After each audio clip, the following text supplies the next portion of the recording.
Best event manager ever. Thank you. So, as I said, there's a couple of things I need to say for everyone involved.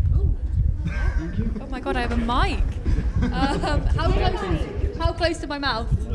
Chew it. Do not chew the microphone. In there. Okay, so,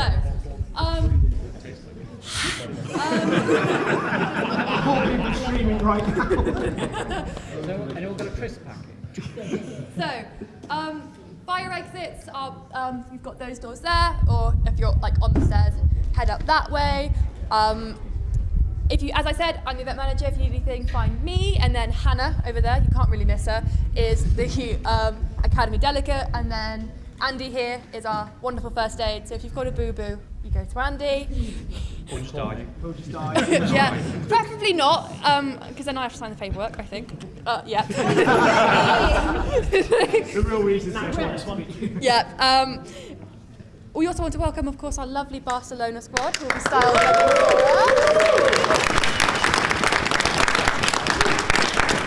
It's always nice to make these like a little international thing, I think. So toilet. We are cosplaying as the Spanish Inquisition. You are! Because nobody is like the Spanish Inquisition! Yep. I know what the Spanish Inquisition is! She's another Monty Python reference. Too young. Sorry. I'll kill you all. Toilets are through those doors there. Water fountains are upstairs. If you need to go outside for air, preferably you go up that way because we want to avoid people walking along here to go up there because obviously, as you can probably tell, the arenas are quite close together. And yeah, have fun. I'm now going to pass over, literally I guess, to the head official. Hello. So, they're clapping for you, not for me. Oh. We never give Chef the clap. So a general kind of incom briefing before we get going, and then officials will do checks on either arena. Please make sure if you have something, as Rue said, you go to Hannah as Academy delegate rather than directly to me, and then she will feed it back. So, in terms of basic things, please remember that it is a whole hand or foot outside the arena to constitute a 40, okay? If your saber goes out of the arena, it is gone, okay? Please make sure declarations are loud, okay? And they are big and you are giving enough time for your opponent to follow up with something else, okay? Is this anyone's first tournament? Oh, wow. No, seriously, guys, if it is, please actually put your hand up if it is. Cool, okay. Welcome. Ben's around somewhere as well, isn't it? Yeah, exactly. So please make sure, for those of you who haven't done tournaments before, please make sure declarations are really loud, okay? And try stuff. These guys will get bored, okay, if all you're doing is Guardia and Laterale. Okay, so please do different things. Okay? Apart from that, have fun. Okay? 90 seconds on the clock to begin with, best of 3 as per. Okay? We'll worry about the other rounds as we get going. Arena officials will do a brief briefing, okay, and check safety equipment. Please make sure all piercings are out, all rings are off, glasses are covered up with goggles if you have them. And not if you have goggles, you need goggles if you have glasses, okay? If you have anything else that I need to check in terms of any cochlear implants or hearing aids, things like that, please come and check. Gents, please make sure you're wearing a groin guard. Okay, happy? Static. Have fun. Okay, 5 minutes for A1 and B1 to kick off. A1, you are down a person because Sean's not very well. But apart from that, we will get going in 5 minutes at 11 o'clock. Go and warm up. 11 o'clock somewhere. Who's taking what? A1. This is one, that's two. Oh, to you. I'll worry about that.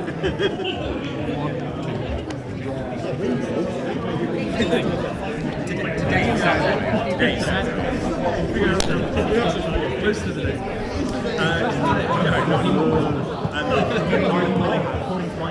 I need to know who's making which arena so that when I rest my I was just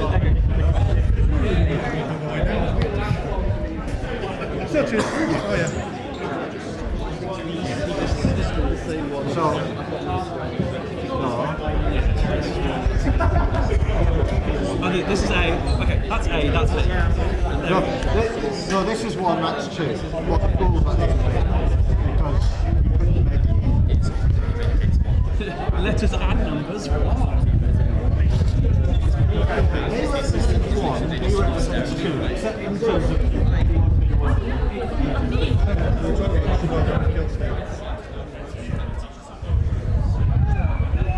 Hello, ladies, gentlemen, everyone in between and everyone far beyond.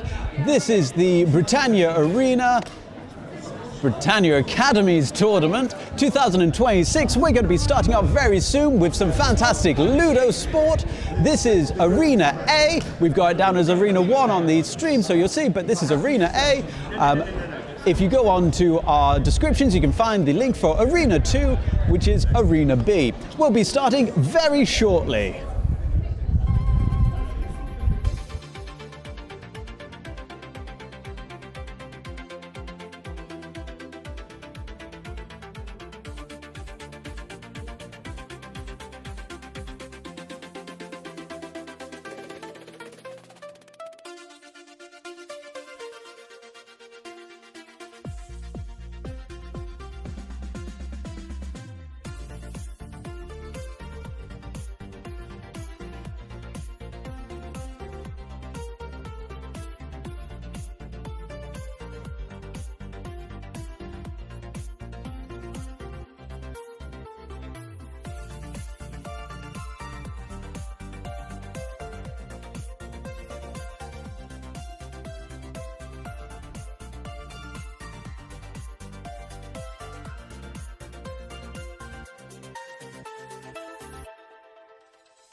Was that the first one?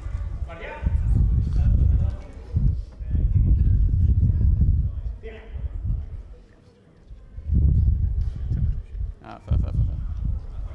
Hello and welcome to the LudoSport Britannia Academy Tournament 2026. We have started. Terribly sorry I missed the first one. It was very quick. That was 2-1, I believe.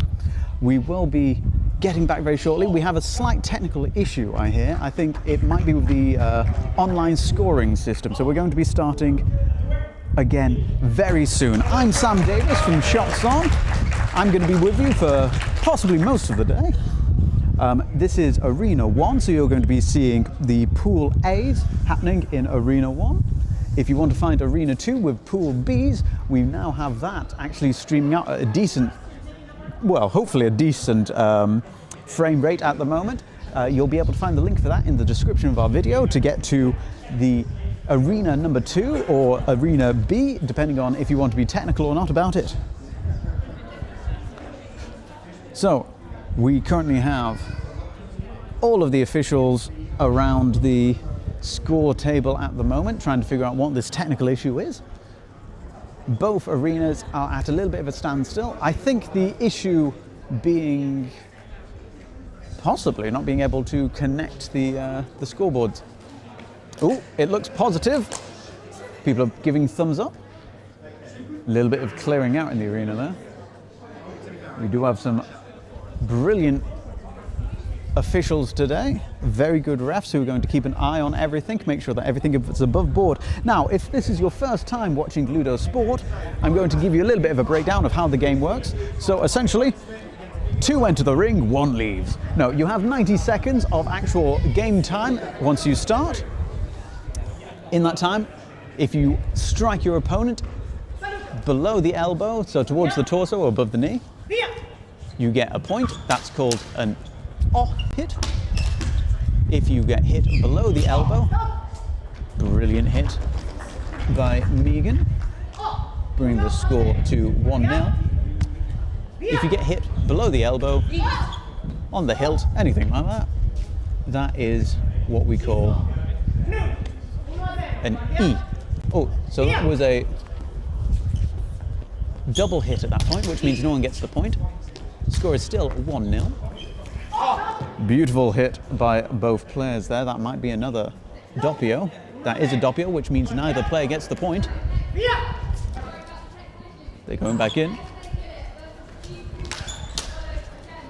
Beautiful work there.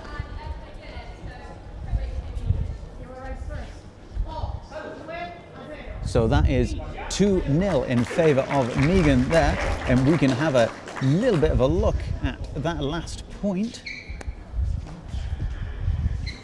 Going in on her knees, getting that strike, going low to go towards the knee of her opponent, and then striking up at the arm. Brilliant. I'm not sure if you call that a laterale in, I believe Megan was using possibly form 2. Was she using that? No, she was using one saber, one-handed. I think that's form 2 that she was using. Now, Megan coming back in to the ring with her double daggers. So in LudoSport, you are able to use different weapons. So there's the long saber, the classic one that everyone knows and loves. You also have double daggers, which Megan is currently showing off here. These are slightly shorter than the long saber. That brings the score to 1-0, I think. Again for Megan, she's having a good day. Ooh, is that a doppio? We're going to find out. The refs have called it a doppio. That means no point is given for either. We're going to replay the point. Lovely, lovely strike just on the knee there. That's 1-1. Lovely quick bouts we're seeing. We can have a look at that last point. Just sniping in at her leg, leaving her knee a little bit exposed, allowing just for that touch. Beautiful work, beautiful work. It's one of the nice things about lightsabers. You can see it. Oh, Megan is back in with a long saber. She is having a busy day.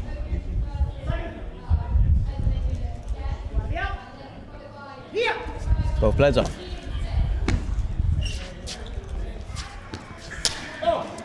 Lovely fast play. A quick R by Megan, bringing the score to 1-0.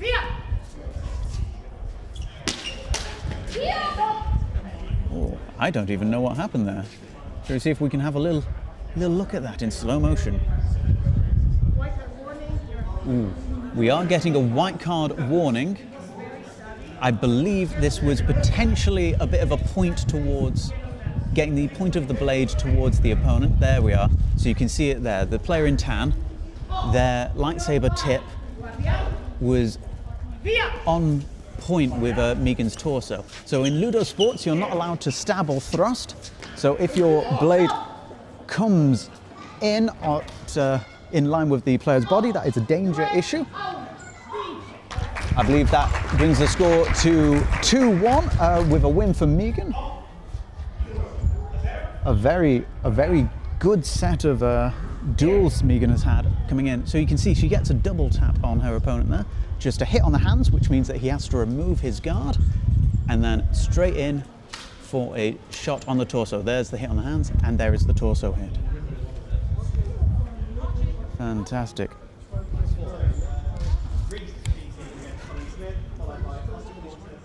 If you would like to follow, I can blur if that's all right.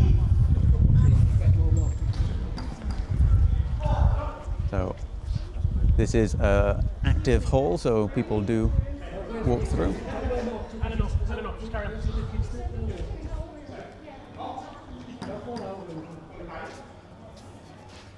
A good bit of swagger from the man in red there. Some people do not mind getting hit by a big plastic stick. And off they go. I believe in the mask. I might be wrong, I think that's Ian. Some players do choose to wear face protection. It is something that you get to choose within LudoSport. It is not a necessity to wear face protection. A lot of people wear it mainly if you've got piercings. The face is not a valid target in the sport, so it really depends what your value is there. Wonderful strike there. I believe that brings the score to 2-0 at the moment. No, that is a doppio. I do apologise. So that is no point either, which keeps the score at 1-0. Lovely bit of quick play. Now it brings the score to 2-0, and that's a win. Let's have a look at that doppio. Let's see what happened there. I missed it. So he comes in. Oh, I see. So the player in black here, he has a hanging attack over the yellow player, which means that if he had been killed there, essentially, the blade would have fallen, striking the head of the opponent, which means that they would have died. So it's a doppio because the blade was above the head when he got the hit. Megan back in against Oscar. I absolutely love Oscar's shoes here. You cannot miss him. Very fast play. Megan being able to keep out of range just about.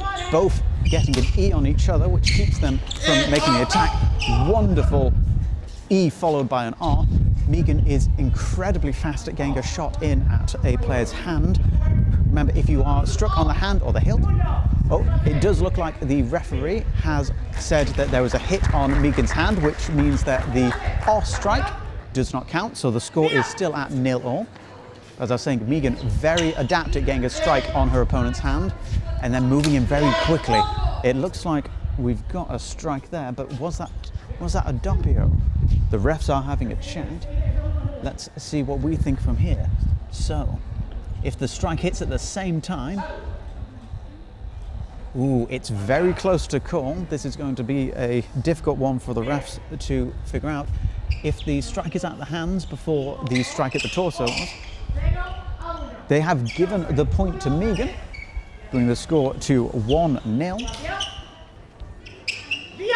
And they're back in.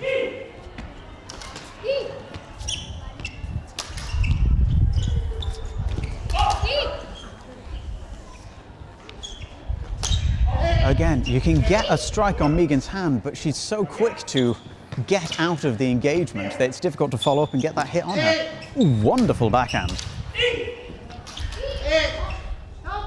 Now, how's this going to be? There is a lot of ease, there is a couple of Oz, it does look like.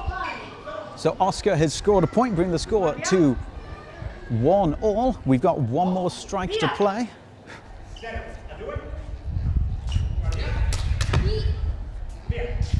Wonderful backhand. Both players getting a knee on each other. So I believe Oscar is using form 1 here. Wonderful revatio. Is that going to be the point for Oscar? No, Oscar has said that he also received. So this is a white card for speed of declarations, I believe. The official is saying that when you are struck, it is your responsibility to declare that you've been struck and move your blade out of the way. Both players are getting a white card for potentially being a little bit slow with that. And we have an E followed by an R on Oscar, which brings the score to 2-0 in favour of Megan. Let's have a look at that point where they both went in. So both of them getting an E on each other. Possibly, is that what the call was? Yeah, I believe that there was an E and an R at the same time, which meant that they played on from this point. So the refs were just having a look. Let's have a look at the final point there.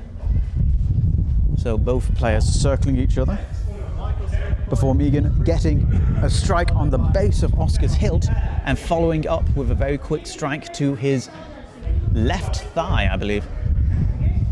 Wonderful work. It can be difficult to keep track of both blades, even if you're the actual player using the daggers. A lot of players hit themselves, which is a point. Ooh, I like a bit of fast play.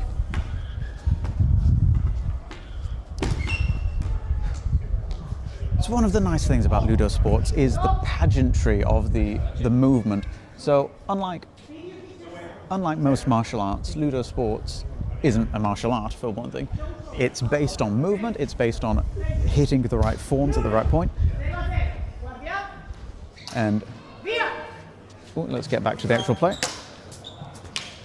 So a lot of LudoSport is about making sure that you're getting the right movements, getting the right motions, striking the right pose at the right time.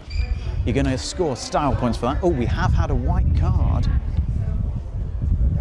I believe the white card possibly was for just being careful with strikes being a little bit high. So again, as I said, the face isn't a valid target, neither is the side of the face, side of the head or the neck. So if you are doing what's called a laterale, which is when you come in from the side, you have to make sure that you're keeping your blade in line pretty much below the shoulder of your opponent.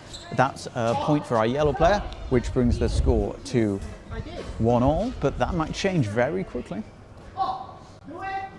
That is 2-1. Let's have a look at that very fast play. So I believe it was just on the rotation. Our player in tan saw the opportunity and managed to get that strike towards the torso. Let's see from this side. Ooh, it was very close. It was very close for both players. Difficult one for the refs to call there, I think. Let's have a quick look at this one. So I believe this is where we got the white card for potentially being a... No, that was just the snipe at the hands. So that means that I think this one is where we got the white card for potentially being a bit too high on the laterales. He does get the point. He does get the point. I'm not quite sure if it was a height call.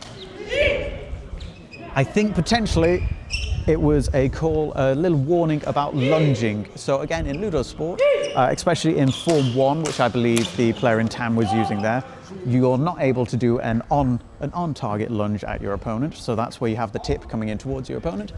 And you can just see there, very, very close to being a little bit of more of a lunge rather than a swiping motion. in LudoSport, in Form 1 especially, a lot of the motion that you're doing, it's on a pendulum. So, you know, even your footwork, it's going to be a pendulum moving around your opponent. You want it to be coming in more as an obvious swing as opposed to a lunge. Part of this is for safety, part of this is for the form. We now have a little stoppage. I'm not entirely sure what for. We might be waiting for Arena 2 to catch up, but no, we're about to start up.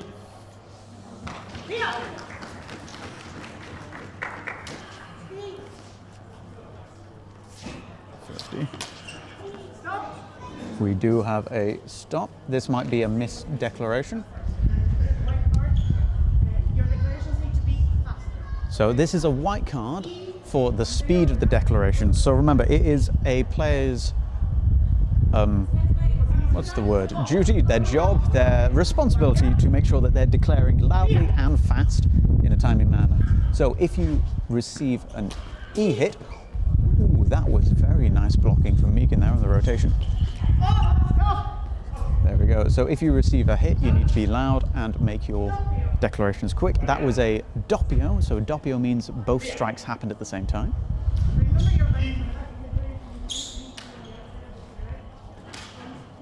So the official here just giving a little bit of advice. I believe this is just reminding the player that they're not supposed to be going directly at their opponent. You are supposed to move around.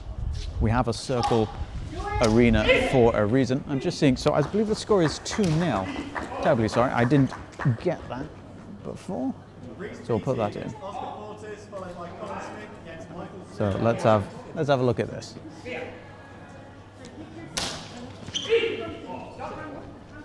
So again, I believe here on the replay, the officials just made the call about not going straight in and keeping that blade out. So now we have Oscar in his fantastic shoes against, I'm terribly sorry, I don't know the name of the yellow player.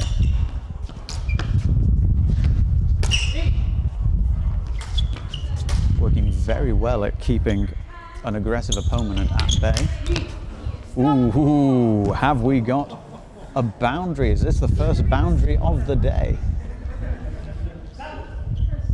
Let's have a look. So there is a white card warning for against Oscar.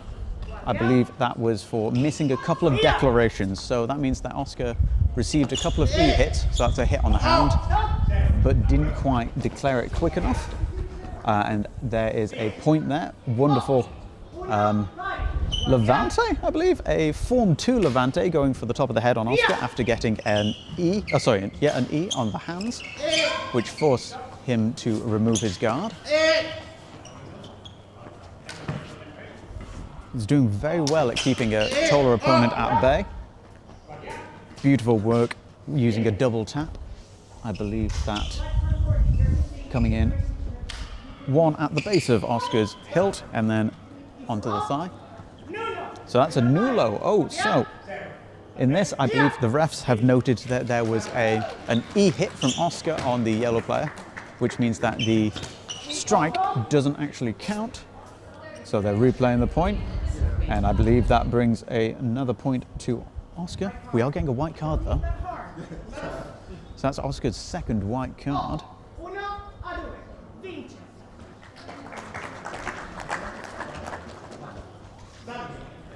Colin Smith versus Michael Smith boy, followed by Green against Reese Beatty.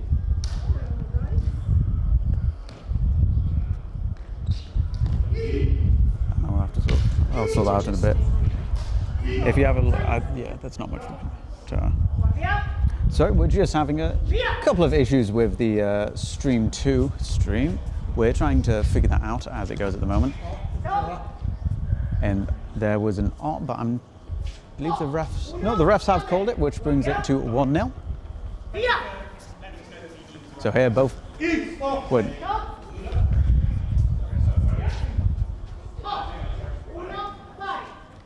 So that's 1-0. Oh, sorry, 1-1.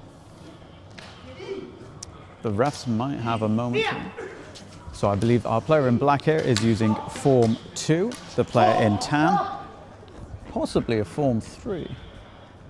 So form 2, nice and easy for me to recognize. The refs are having a little bit of a talk. So form 2 is nice and easy for me to recognize. Normally it's one-handed, so both players here using a bit of form 2, one-handed coming in at each other.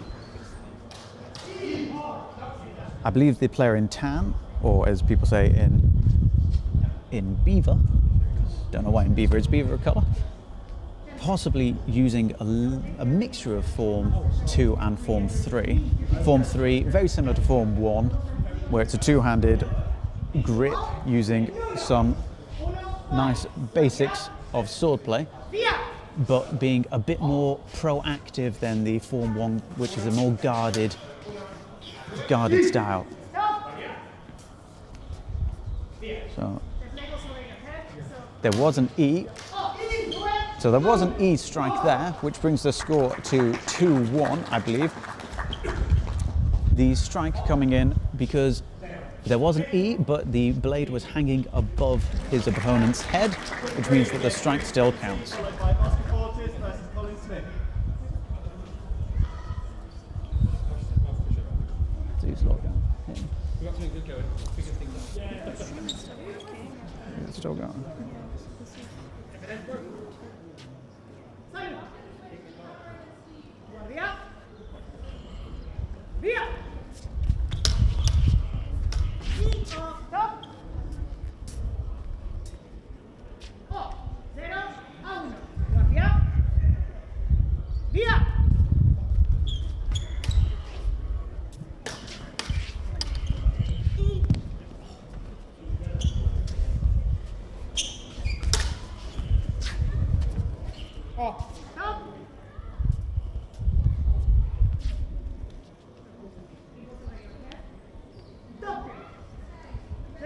So that was a doppio. Terribly sorry. We're just trying to figure out issues relating to the Stream 2 stream at the moment.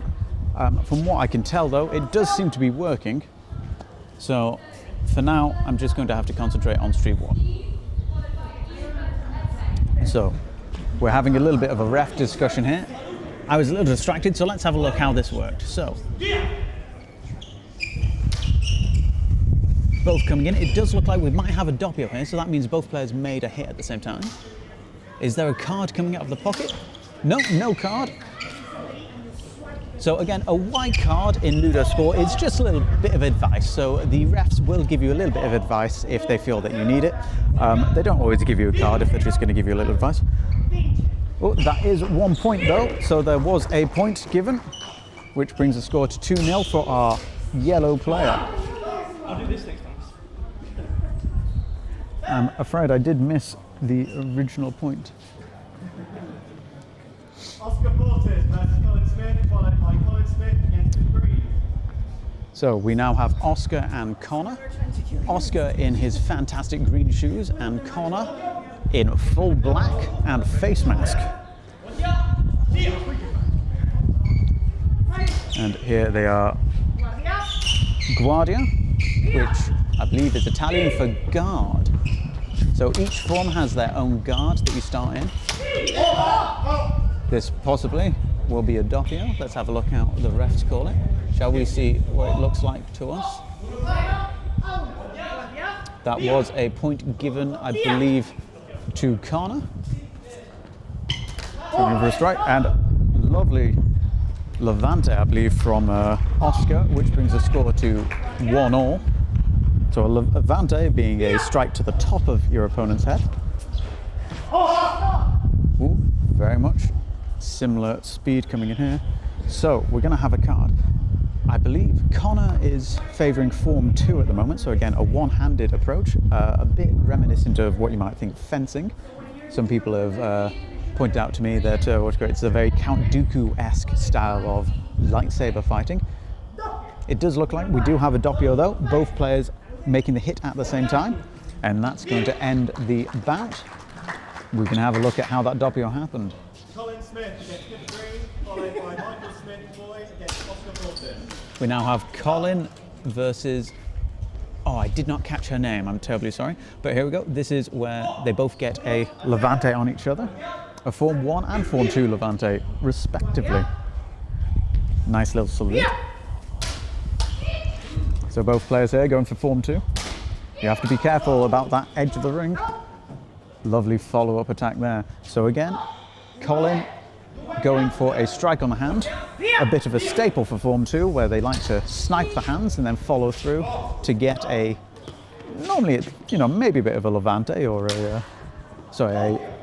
laterale, a Form 2 laterale maybe on their opponent. But we do have an R against Colin, I believe that. So they've called it E before R, which means that there is no point given.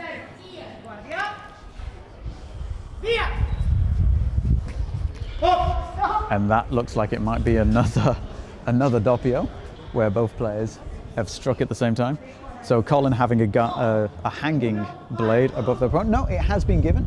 So the blade was not close enough above the head to make it a doppio. So that was an R to the side of the arm, which I believe is going to bring the score to 2-1 in favour of Colin. So again, one of the big advantages with Form 2 is that it gives you a lot more reach than if you're using a two-handed approach. But if both players are using Form 2, your reach advantage is a little bit null and void. Now, Oscar is back in the field, being one of the tallest players here today. Oscar using Form 1, which is a two-handed form, but because they're so tall, they don't tend to have the disadvantage that some players do when they are attempting to use a two-handed grip against something like Form 2, which gives you the reach, as I was just saying. That brings the score to 1-0.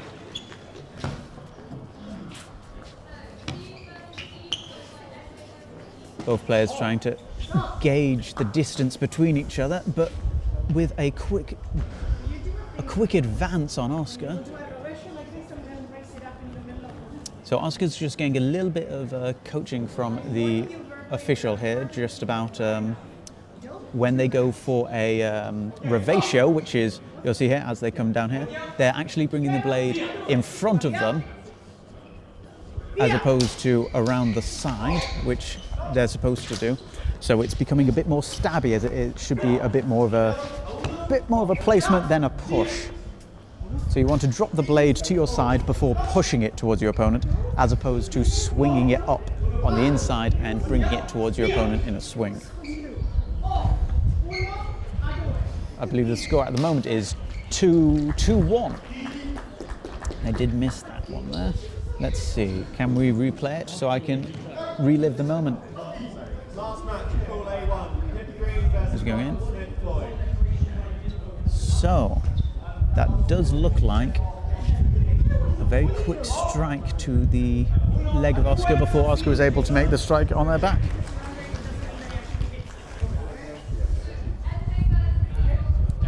Here we go. So this is still Pool A.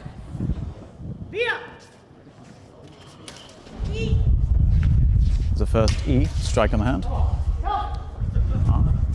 Lovely work of just leaving the blade in the right place there to get that point, bringing the score to 1-0.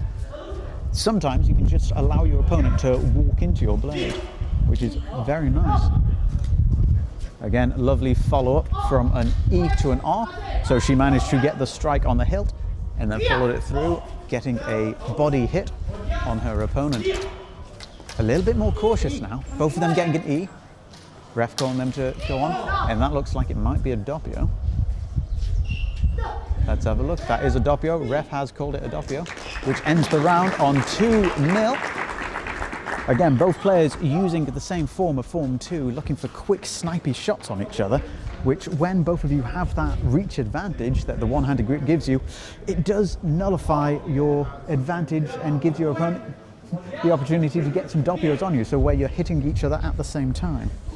However, this one here, beautiful hand snipe there, followed up by the hit towards the torso. Wonderful work. Fantastic. There we go, just tapping the edge of his fingers You know what, let's have a look at that again. I like that. So we have a lovely, just a beautiful, he held his guard there hoping that she wouldn't advance, but she saw the opportunity, tapped the top of his fingers, which means that he has to remove his guard for a moment. So if you're tapped in an E, you have to bring your lightsaber behind you for just a moment, giving your opponent that chance to get an attack in, and she followed through on it beautifully to make sure that she got that hit. And let's have a look at the first encounter of that. It's very simply, she just pushed through. So we got the attack coming in from the tan player. He held there and she just pushes through to get that hit on his shoulder, bringing the point to her. Wonderful, wonderful, beautiful, fantastic, lovely and brilliant. Let's have a look. What's this one? I'm just going to click around the buttons now. So I think that's just a nice Oscar hit where he's able, that was the revatio where he brought the blade on the wrong side of him. So the blade should be coming down on the outside as you step into it. He brought it down. I'll show you again, let's have a look. Is that the right one? So with the revatio, the blade should be coming down and around. Oh no, he's left-handed. I'm terribly sorry. I've been talking absolute nonsense. I didn't notice that that was a left-handed revatio. So no, it is literally just a case of the official, the referee, noted that it was just more of a swing than a push. So it was just ever so slightly an issue. So that's why there wasn't a bigger card. So he does do it in the right direction. I was talking nonsense, I'm terribly sorry. So I think the issue there is very much a case of, as he brings the blade to his side, he didn't quite go into the right motion, so he should be bringing it, so it's pretty much 90 degrees with him, swinging it through so it's facing 90 degrees to the ground, and then a pushing motion as opposed to a swinging motion. So I think that was the issue that we had earlier with that one. I do feel bad. I've libeled him when I said that he was doing it the wrong way. I didn't realize that he was left-handed. More fool me. Shall we have a look? Let's randomly pick out another one. This one. What's this now? Oh, it's another Oscar one. I believe this is stepping out of the ring. There we go. So you've got to be very careful with your spatial awareness. Can't even see them on this second camera. Just a little step out of the ring. At the moment, we do have a little bit of a wait as we are waiting for Arena 2 to finish. So just for a moment, while the pools are going to be preparing, I'm just going to give you a little bit of some filler because I've got some things that I should do. We'll be back very shortly.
very much. Great fun.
Realistically, start here. I don't know where I can.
Gluten-free. No, it's German. Girlfriend. Not you.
Hello and welcome back to the Britannia Academies Arena, or Britannia Academies Schools Tournament 2025. One day I will get that correct. We're about to start off with the pool A2 in a moment. So we've just had the A1 pool, we've now got pool A2 coming up. In Arena 2 even, you're going to have pool B2. If anyone is watching both arenas at the moment, if you could just let me know if we have been able to stabilize the stream. We've been trying everything we can. We believe we're now getting a steady stream out there, but if you just can give me a little nudge and just let me know in the comments if we have everything going, that would be absolutely grand. So we're going to be starting off very soon. If this is your first time watching LudoSports, hello, where have you been? You're about to see some lightsaber fencing. Now, in LudoSports, we're just going to talk about the rules very quickly. You have 90 seconds of game time during the initial round robin phase. So at this point, each player is going to have 90 seconds when they're actually in play. If you run out of time, then you just run out of time and you leave at whatever points you have. It is it's up to 3 points any player can get during this. So to get a point, you have to get what's called an E.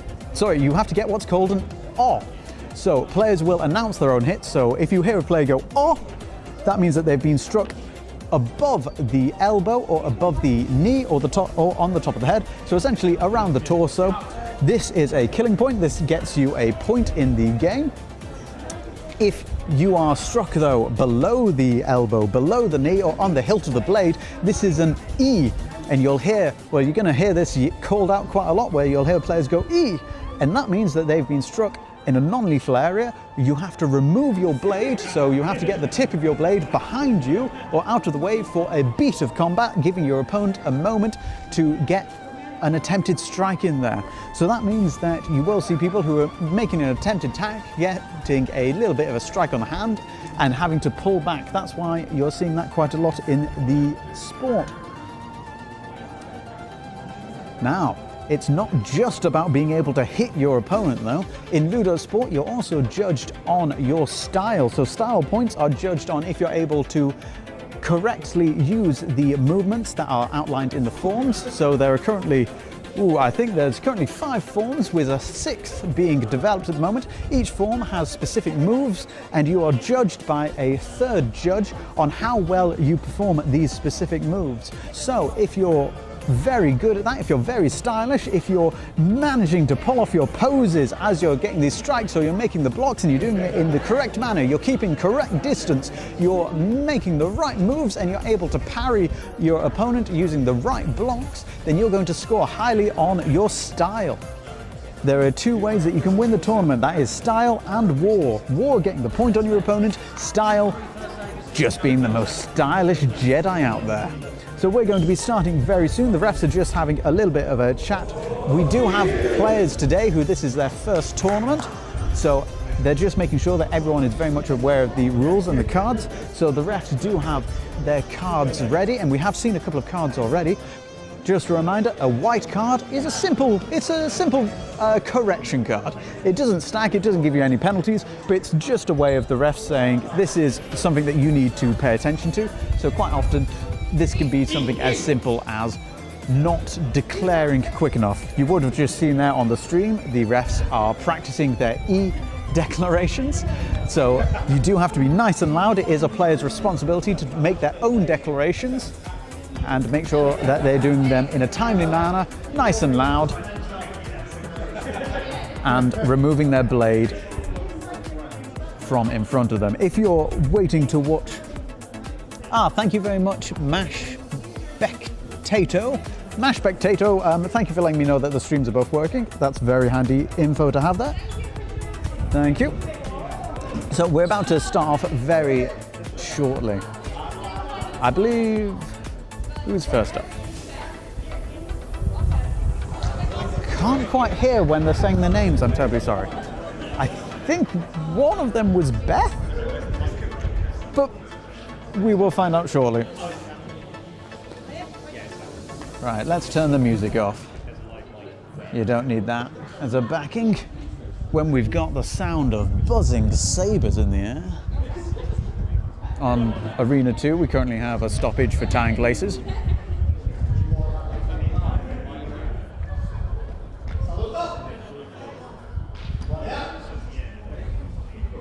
Okay, match pool A2. Gemma Truman against Neil followed by Christopher Taylor against Terry Anfield. So we have Gemma versus, I'm terribly sorry, I didn't quite catch the name of the player in black coming up against her.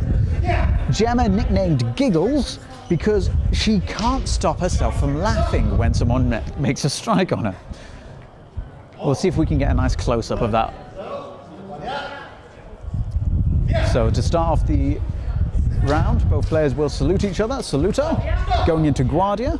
It looks like they're both in a Form 1 stance, so that's a very, pretty much defense-heavy two-handed stance with the blade. We do have possibly an incorrect declaration of an E when it was an R. So the refs have declared that that was an R, not an E. The strike came across.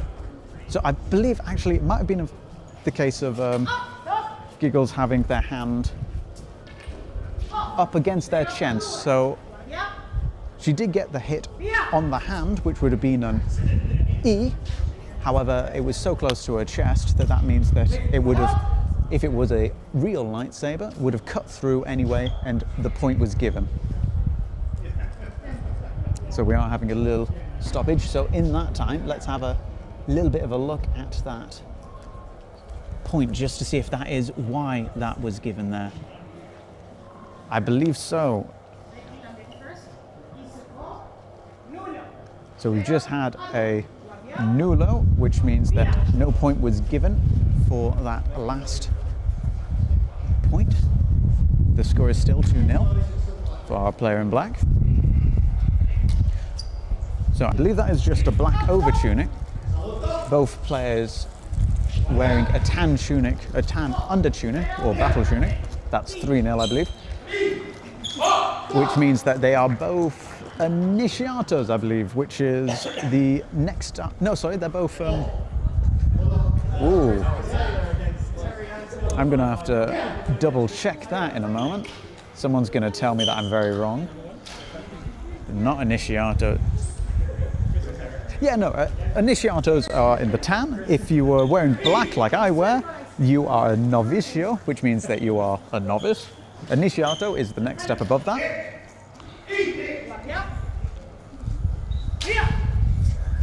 Ooh. Lovely fast play. We have a slight tap to the face. Now, let's see. I believe a card is coming out. This is a white card. You have no strikes that come up all the way up. So this is a warning just for bringing the strikes upwards, which is how we ended up with the face strike. However, the point was given, which brings the score to 1-0. A lovely blend of Form 1 and Form 2 coming from our player on the left here. And we're getting another white card.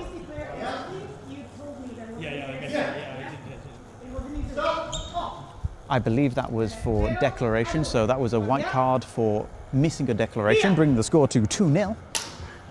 Ooh, lovely bit of posturing. And ooh, though he called an E, I believe the refs call that an R, so that brings the score to 3-0. Let's have a look at that again. It's a lovely rising cut from above his guard. So yeah, very simply, they both went for a block, but our player on the left was able to push their blade up, turning that block into an attack. I'm not quite sure what we would call that in LudoSport. I would call it good game sense. Some lovely moves coming from our officials. Style judge giving the thumbs up to say that they're ready. Score is 0.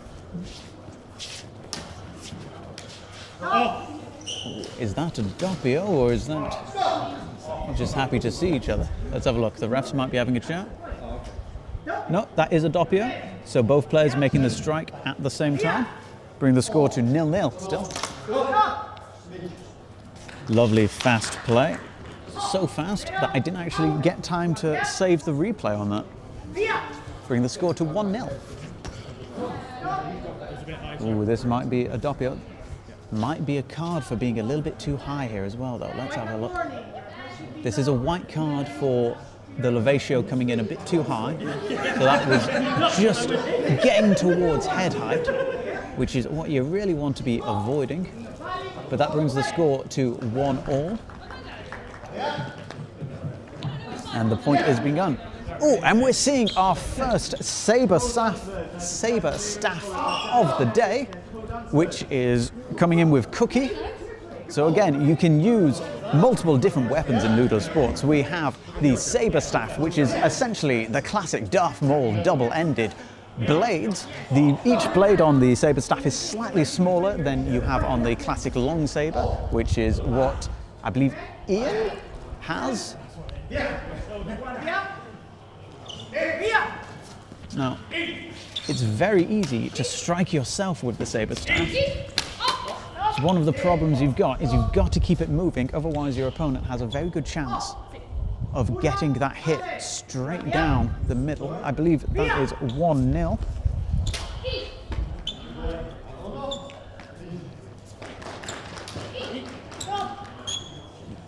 Now the problem with a player like Cookie is she's very fast and she just keeps on coming at you.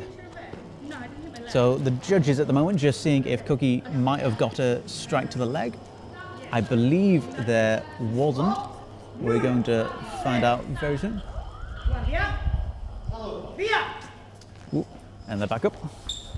But that brings the score. I believe the ref overruled it, so it still is 0-1. Lovely. Ooh, ooh, ooh. No, what have I done? Oh, I'm not sure if I caught that right, but I believe that's 1-1. And I believe that's 2-1. Let's see, did I get that wrong? Oh no, I panicked. Oh well, I'll grab that later. But the final point comes in here, nice and slow for you. Beautifully just dodging the blade there to get underneath and get that point. Right, here we go. 0-0. So we have a form 2 versus form 3. Oh, possibly changing forms in between there. Let's have a look here. I'm going to have to rely on someone who knows LudoSports a lot better than me. What forms were being used there? Possibly advanced form 2 from our green player. And I think possibly form 3 mainly from our player in red. But that is 1-0.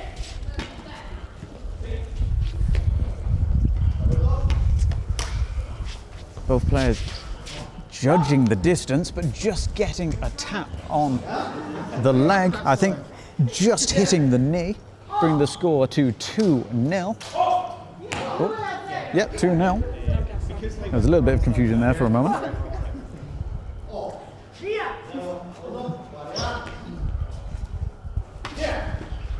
I feel like both of these might be looking to score quite highly on the style points.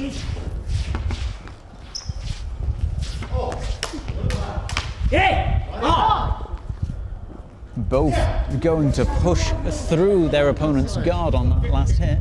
Let's have a look how this goes. That brings the score to 2-1. You can see just the bend of the blades as they're both forcing each other out of position, trying to keep that contact so no one can get the swing. But it looks like we got an E on the hand, followed by an O coming onto the shoulder. Again, beautifully followed through on the attack.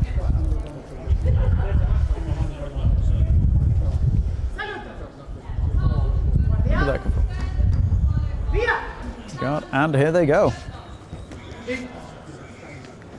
Oh, the score is currently 0-0. Ooh, possibly calling an O when he should have called an E on that one. But that brings the score to 1-0.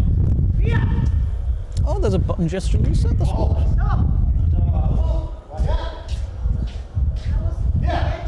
So we're getting a warning for coming in a bit too high there. So again, you want to be aiming for about an inch below the top of the shoulder when you're coming in for a levatio.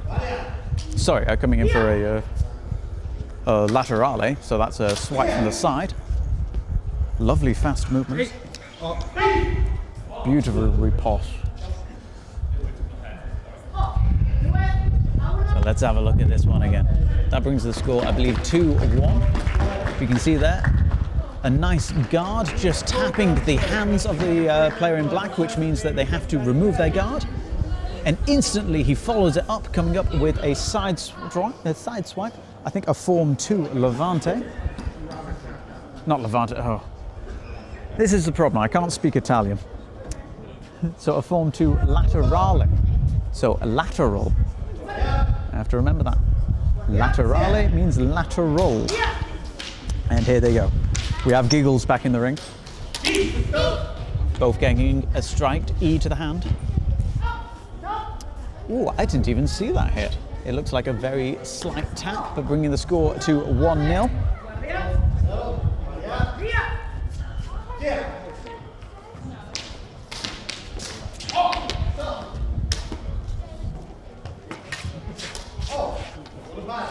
Both players being a little bit more cautious here. Ooh, lovely backhand. I think that might be a doppio. That is a doppio, both getting a strike at the same time. But it was a beautiful idea, moving across his opponent, hoping to get her to follow with the attack.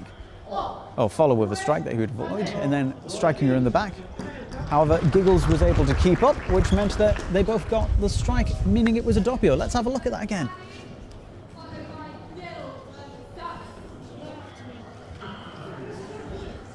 Wonderful. Oh, we're about to see a little bit of a leg flip coming from Cookie. Let's get her close in on that. Here, she's waiting. She knows it's coming. I've got you on the close. Right. To turn on the lightsabers, you have to give them a good bit of a rotation. So, is she going to be able to turn both blades on by flipping it up in the air? Oh, there we go.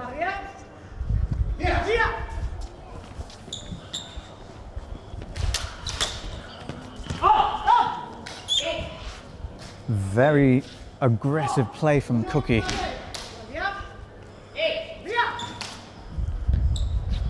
So what you want to do with the double-bladed saber staff is keep it moving, which she does very well. We had an E and an R. Cookie is saying that the E came in first, which means that that is a nulo, so no point. So they're going to replay the point. That's what I really love about LudoSport, is very much the honor system that they've got, and how well people actually play to that. That is another nulo, so that means that no point is given. I believe that again. That was an E before the O. So they did stop just so the refs could just check it out. Wonderful rotations. It does look like we might have got that R finally coming in. So that is 1-1. One more point to play. Ooh, let's see, what is this stoppage for? You were under the blade or not? We can play it. So that is a point for Cookie, as our player in red was under the blade after he got an R, which I'm not entirely sure what happened. He was under the blade. Cookie got the hit. The point going in there, bring the score to 2-1. We now have Bruce checking the floor. So we just had a little bit of the tape coming up, so we're just making sure that that's nice and safe so no one's going to get their feet stuck or trip up over anything there. People moving about, you don't really want to be having to look at what's on the ground.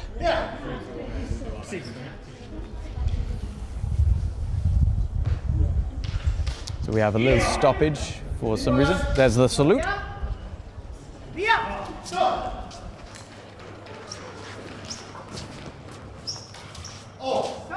That does look like we got a hit under the arm there. Bring the score to 1-0. Refs are just checking if there was a possible E on the player in tan. Let's have a look. They've said there wasn't, so they are playing at the point. The score is 1-0. Very fast when he wants to be. Bring the score to 1-1.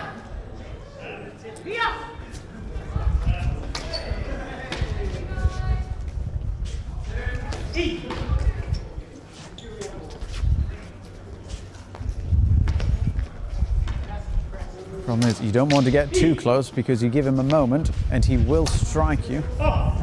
Regardless of how good your defense is, he does always find that opening, bringing the score to 2-1. Let's have a look at that final point. He is explosive when he gets a moment. All he has to do is find an opening for just 1 second and he will get straight in there. You do not want to be in his range.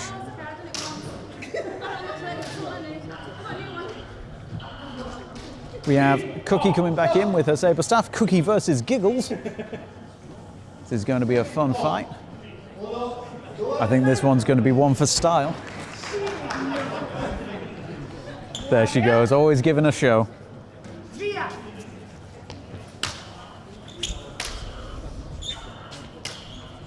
Lots of rotations. Giggles using form 2, which I think is a very wise form to take against a saber staff. It helps keep them at bay a little bit and it gives you a good chance of getting that E hit on the hilt as it's coming in. However, it does look like we do have the strike before the E here, which means that we are going to have a point for Cookie. I don't believe the blade was hanging, which means that the point... No, they've called it a doppio, so the blade was hanging above Cookie, which means that no point is being given.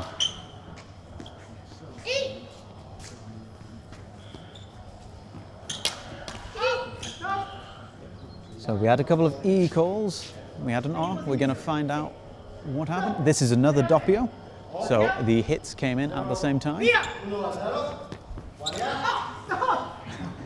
And I think we're going to have a third doppio. So one of the problems is sometimes if you go straight for the attack, if you both go for the attack, it does mean that you are going to both get hit and no one gets a point, which means that this is the first round where we have ended with a 0-0 score. You can see just going in, no one decided to defend, they both went on the attack. The first no scoring bout of the competition. So just to explain, there are two types of no point scoring bouts. There is a nullo and there is a doppio. A nullo means that the play continues. So essentially if there's been an E and an R hit happening at the same time, but the E happened before the R was called, the ref might stop just to have a little chat and then they'll call a nullo, which essentially just means that nothing happened, nil, so you're going to continue the point. If you get a doppio, so that's where both of you get a point scoring hit on each other at the same time, that means that neither of you get the point, but it does count towards the 3 potential points that you can get in the round. which means that no one benefits from you both hitting each other at the same time. So those are the two types. It's okay, it's not going to see you. So those are the two types of no point scoring scenarios there, and that's what we saw. We saw 3 doppios, so that was 3 times. Both Cookie and Giggles striking each other at the same time. You can see here. Yep, strike at the same time. And that just means that no one's going to get no points there. However, I do think style points might be coming into play for some of them there. I think especially in some of these quicker bouts that we saw, we will see some points coming in for players. And you know what points mean? They mean prizes. Let's have a look at every clip that I'm clicking randomly here is one with Cookie and her saber staff. She has fantastic form. I'm afraid I have absolutely no idea about the saber staff forms, so at some point we'll hopefully get a more experienced practitioner coming on the commentary who will be able to give you a bit more information about that. I believe Bruce will be coming on, who is a fantastic instructor. He will give far more insight into the actual mechanics of the game than I can give you. But for now, Bruce is currently working as a official. We have just a little stoppage now as we are just changing over officials as we're halfway through. We are halfway through the bouts of Pool A2. I believe it's Pool A2. So we're just having a little stoppage as we prepare to do the second half of this grouping. The officials are back in place. Paul Dunsford versus Terry Axhill, followed by Kirsten Newman against Chris Taylor. So I do apologise. I believe I called this player Ian earlier. His name is Paul, I believe.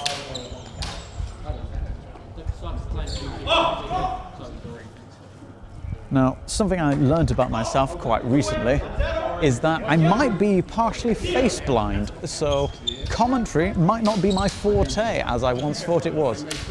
But I believe in green we have Ian, in tan we have not Ian. So Ian taking up a Form 2 guard, I believe, and also the player in tan going for a Form 2. I'm not entirely sure. I do think Ian might be doing what's called advanced Form 2, but throwing in a little bit of, I think, very possibly Form 4. It's a bit more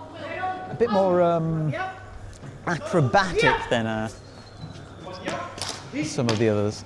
I believe that's 1-0. Oh, wrong way. We're getting very close to the edge of the arena. We do have to be careful of going out. So if you put a full foot or hand outside of the arena, that will be a point against you. The score is currently 1-1. Paul pulling their guard a little bit to give the impression that there's more space between them than there is. He's looking for that sniping shot. He is known for his explosive sniping. He's swapped to a left-hand guard, so that's going to be a continuation of play. Now that's something that I think is quite interesting. Paul is swapping between his hands. He is going left hand and right hand. Currently he's in right hand. That can really throw off your opponent when they're expecting a strike to come in from one side but coming in from the other. That's a doppio, so that's no point given. Which means the score is 1-1. Let's have a look at that last point. Now, Paul is one of my favourite players to watch, just for the technicality of their movement. They can both be, well, he can be very flamboyant and exaggerated in his movement, but also when he wants to, he'd just be very snipey and accurate. Just very accurate and just using the most minimal of movements. So we have Chris Taylor versus Cookie. So Chris in tan. I actually heard that name loud and clear. Right, they've taken their guard.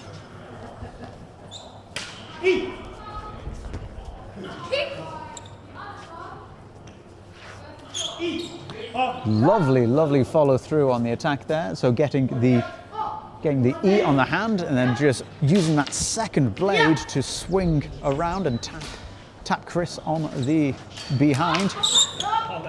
Beautiful work from Chris there to get underneath Cookie's guard. Again, one of the issues with the saber staff is having two blades. It does swing around very quickly, but you can't really keep your guard too well with it, otherwise people will aim for your hilt because it's a big zone. But pushing straight in there on Chris, getting the second point. Let's have a look here.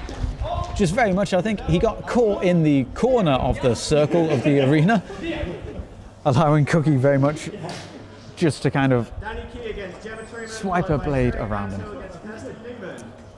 I'm terribly sorry. I slightly missed the names there. I believe this is Giggles versus, I think, Danny.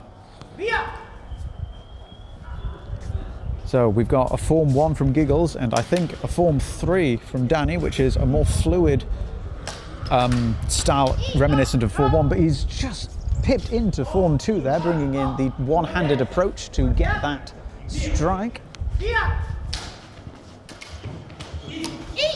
I'm not going to lie, I have no idea what form that was. Possibly Form 4. It was what I'd describe as reasonably acrobatic, but it's something that I've not experienced or seen before. I think that's going to get him some nice style points though.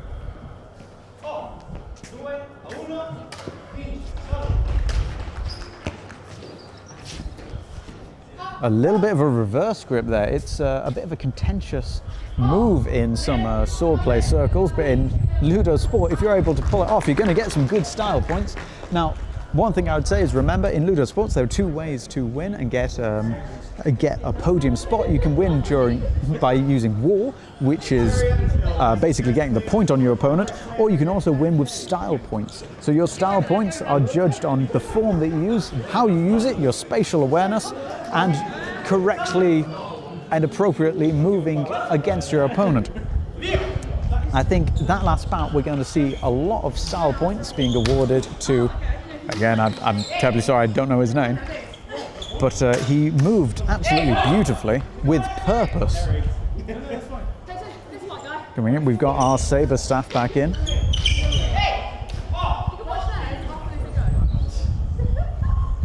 Having a little bit of a chat before starting off.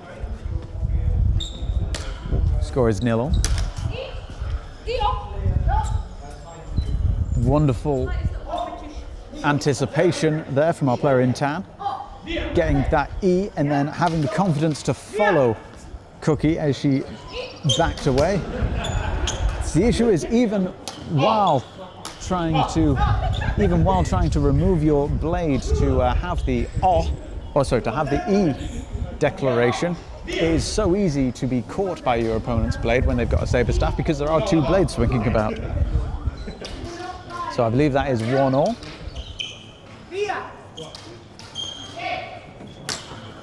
You possibly got to watch out for some of the height of the swings across the face. Ooh, let's have a look at this. Is this going to be a doppio? We're going to find out. Let's have a play and see how this works. So, I think the ref is saying that there was contact on the head. Let's have a look. There was contact. They're having a chat with the style judges and also bringing in Bruce to have a little bit of a word. Let's see how this is going to pan out.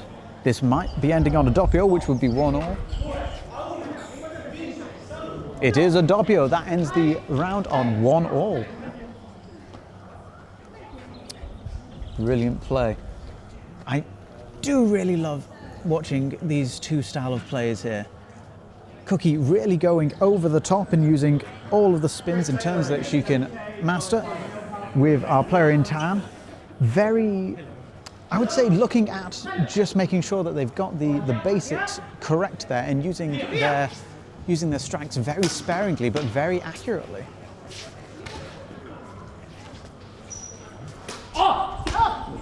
Lovely bit of sizing up here. Both players wanting to see the range of each other before going in and committing to the strikes. So I believe we've got a Form 1 versus a Form 2. So in the tan, we're seeing Form 1. In the red, we've got Form 2. So Form 2, very easy for me to pick out a Form 2 because it's characterized by using a one-handed grip, very much like fencing. That brings the score to 1-all. There we go. And I believe now we've got a Form 3, so this is incorporating more spins and turns into their play. That brings the score to 2-1. Let's have a look at that last point. Oh, you didn't get to see a lot of that last point. Sorry about that. Let's have a look at the penultimate point then instead.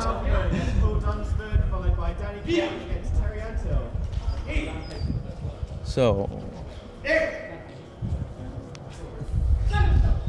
let's do that. So we have Paul versus, again, I didn't quite hear the name, I'm afraid. A double E and an R. So despite the strike from Paul hitting the player in black on the arm, because the arm was pretty much up against the body, that was an E. It would have essentially cut through if these were real plasma swords. So you just have to imagine an arm coming off there. We had a slight pause there for just a malfunction of Paul's blade. Again, wonderful control of the tempo there, allowing his opponent to come in for the attacks. We are having some issues with Paul's lightsaber. In the rules, the blade does have to be lit up and making a noise to be in play. That looks like we might have a doppio. No, we've got a white card.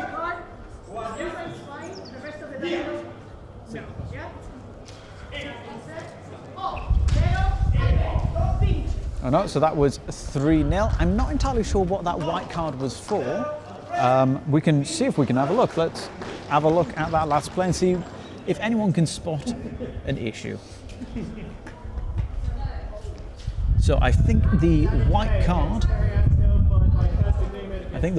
for Paul there was that potentially it was a bit too much of a swing on that strike as opposed to a pushing motion. So I believe he was going for a revatio possibly, which in that case, that would have been quite a high revatio. So that's more of a swinging motion that he did as opposed to a pushing. Revatio should be towards the hip or just above the knee, really.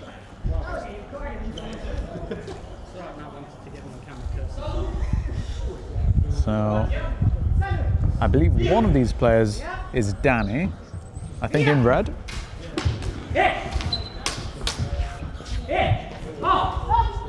Bloody hell, they went for it, didn't they? So a fast point coming in there, bringing the score to 1-0 for our player in tan.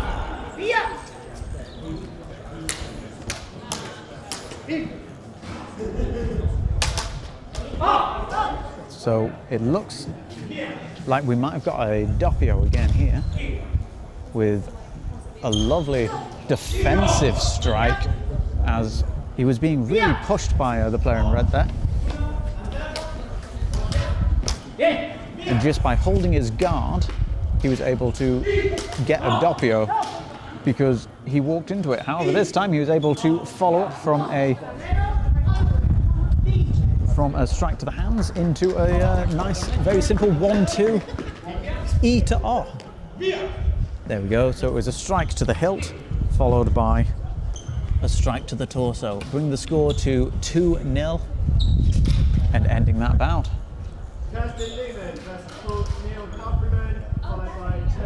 So Kirsten or Cookie versus, I'm terribly sorry, I can't quite hear the names when they're calling them out.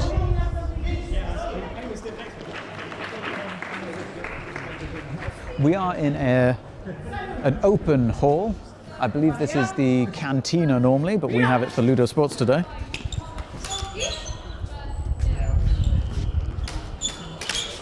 Beautiful defense from Cookie there. We do have a strike on the back. It looks like everything was clean. Brings the score to 1-0 for our player in black. That was a lovely strike just to the torso there. This is what I was saying about the double-ended lightsaber earlier. Cookie was able to use one of her blades as a distraction to go up high before very quickly changing to hit on the low side there. That's 2-0 in favor of Cookie. Let's have a look at this lovely play.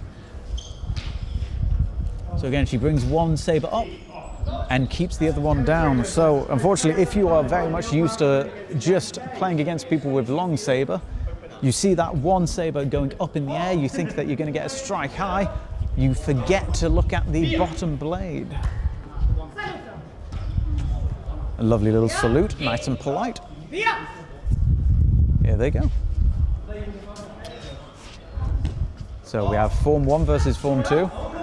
Possibly a doppio here. So we are having a card come out, I think possibly... No, there is no card. And they have decided that there was a point there, so the score is 1-0 for our player on the left. Ooh. Possibly here, we might have just seen there a little bit of a lack of experience possibly in combat, as he did have the perfect opportunity to get a laterale strike, but didn't quite push through it. Again there, another sign that this might be a very early tournament for this player. Stepping into the guard of Giggles there. Instead of, you want to be able to step around your opponent's guard. So you want to be moving in a bit of a circle, a pendulum around your opponents. If you step straight towards your opponent, they're just going to hold the blade there. They will get that point on you. And similar, as we can see in this bout here, it's very much a case of stepping straight towards your opponent. They are able just to hold their blade in front of them and get that hit on you, nice and simple. You are giving points away. So remember, this is a academy-wide tournament, so there are multiple schools. I believe there are 8 schools in this academy. I might be wrong on that number, but around that. And there are varying levels of competitive experience. Lovely strike to the torso. I believe that is just a nice and simple 1-0.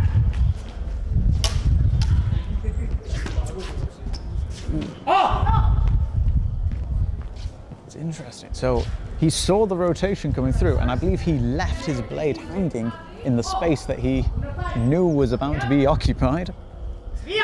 So again, in LudoSport, the idea behind it is it's mimicking lightsaber combat. You don't have to actually make a slice or a cut on your opponent. You just need to touch them.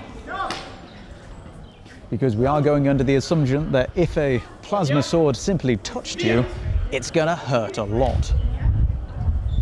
So being able just to leave your blade hanging where someone is going to be is a perfectly viable strike. The ref now just calling a nulo, so that's continuing, and just reminding both players just to calm it down a little bit. Remember, this isn't a martial art, this is a game based on movement and reaction. Lovely, like that. He demonstrated his movement and reaction perfectly there. Bring the score to 2-1. This is exactly what we mean by you're after reaction and movement rather than power. It's not about trying to cut through your opponent, it's about getting the right movement and the right motion, spotting what you're supposed to be doing and doing it as you are supposed to be doing it.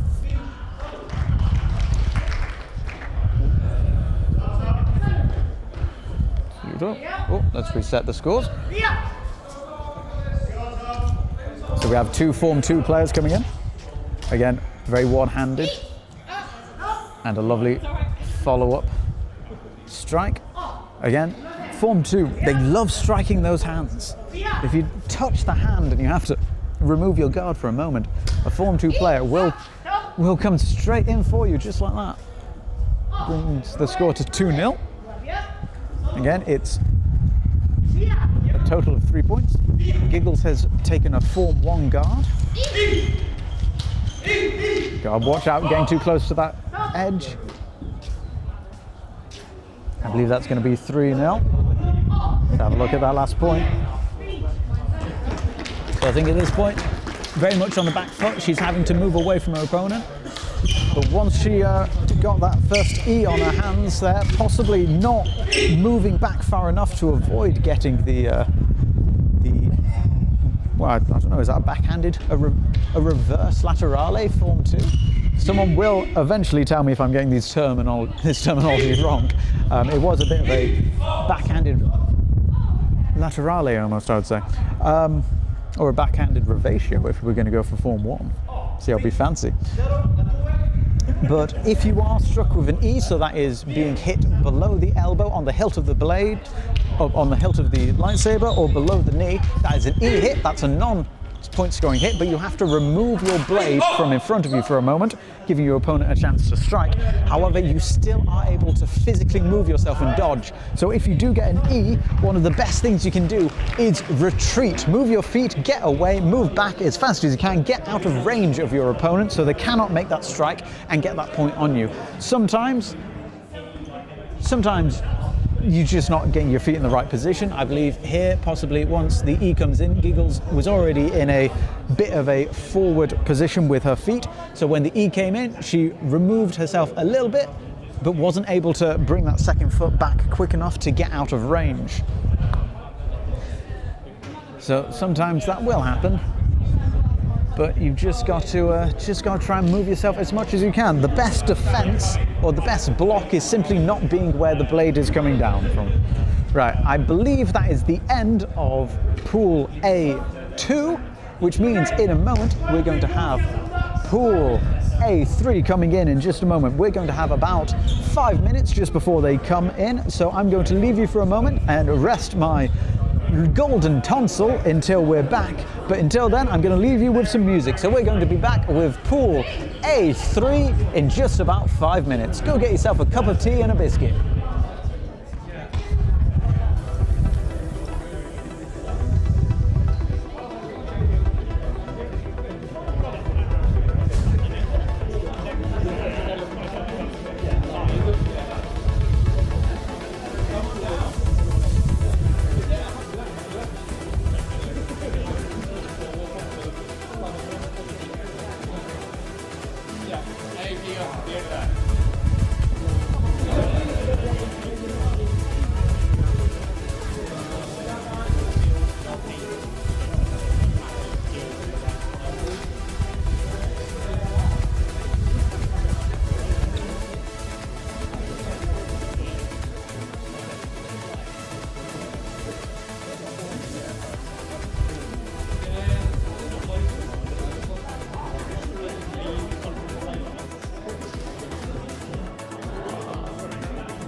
Okay,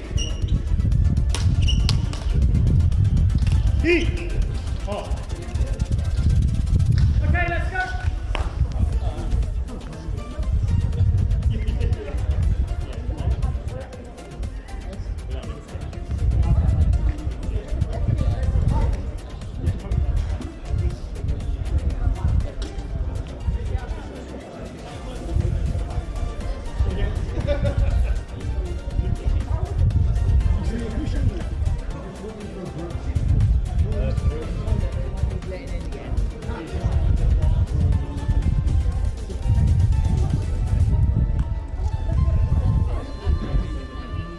Are we ready for Bruce to come over?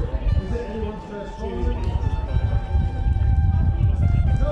Good. Any injuries?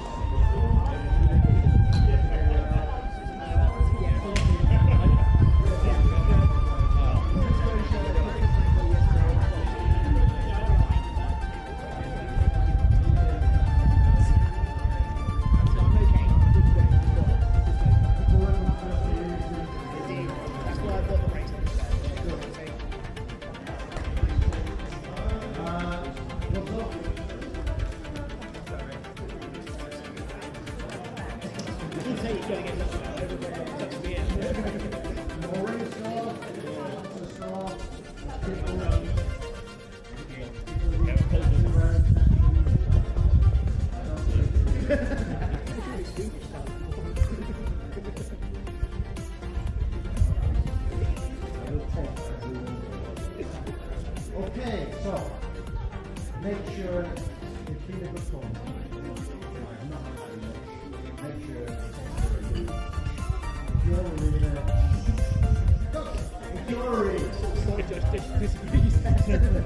Do something, please.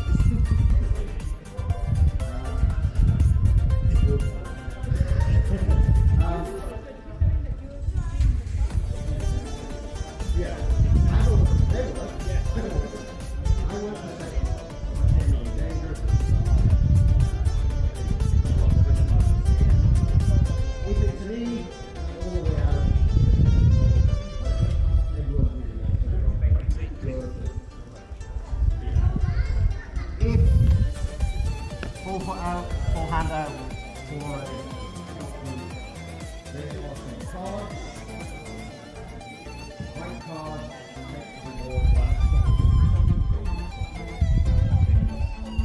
yellow card, open ball, person, red card and black card over there,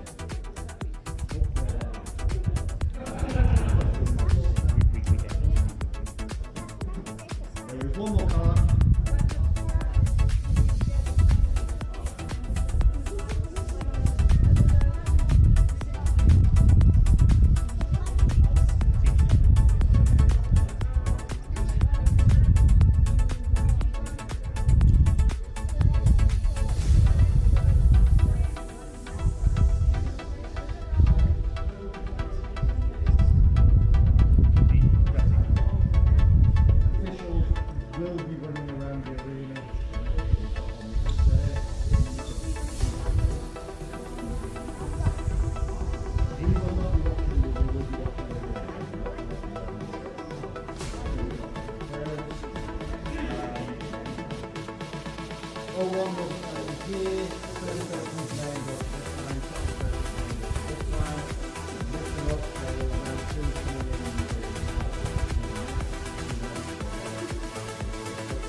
First match, pool A3, Sam Hughes against Emily Henry.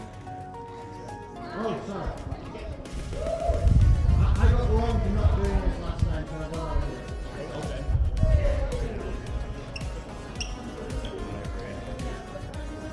I got wrong last time. It's a nice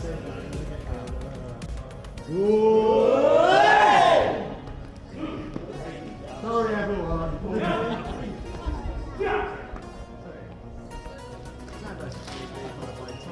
Hello and welcome back to the Britannia Academies Tournament 2025. We are going into the round of...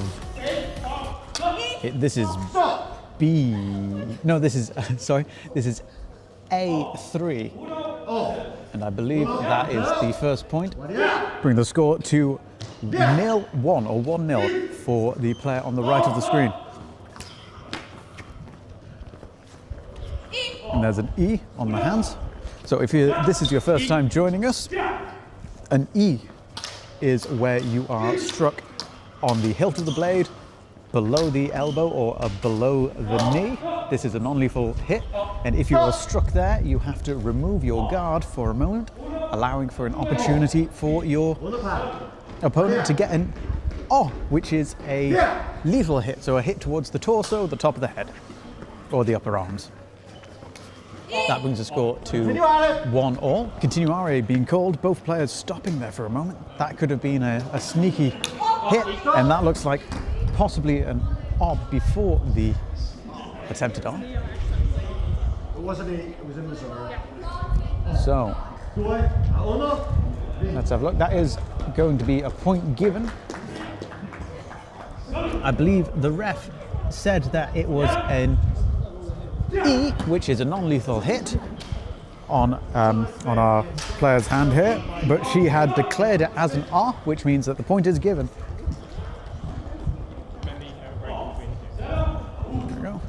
This looks like we have two players who are taking up a Form 2. No, we have both players currently in Form 1. The Form 1 being a classic two-handed form. Let's have a look what happened here. We're having a card come out. So both of them are getting a yellow card. This is for running at each other, essentially. So you do have to... This is a low contact sport, so both players, I think, just running at each other, potentially a bit too ferociously, but that was a new low, so no point has been given. 90 seconds still on the clock. And there was an arc coming in just to the upper leg, I believe. So, I think that was a levanto, possibly, so an upper moving cut. We'll have a look at that in a moment. I believe that brings the score to 2-0 with 1 point left to go.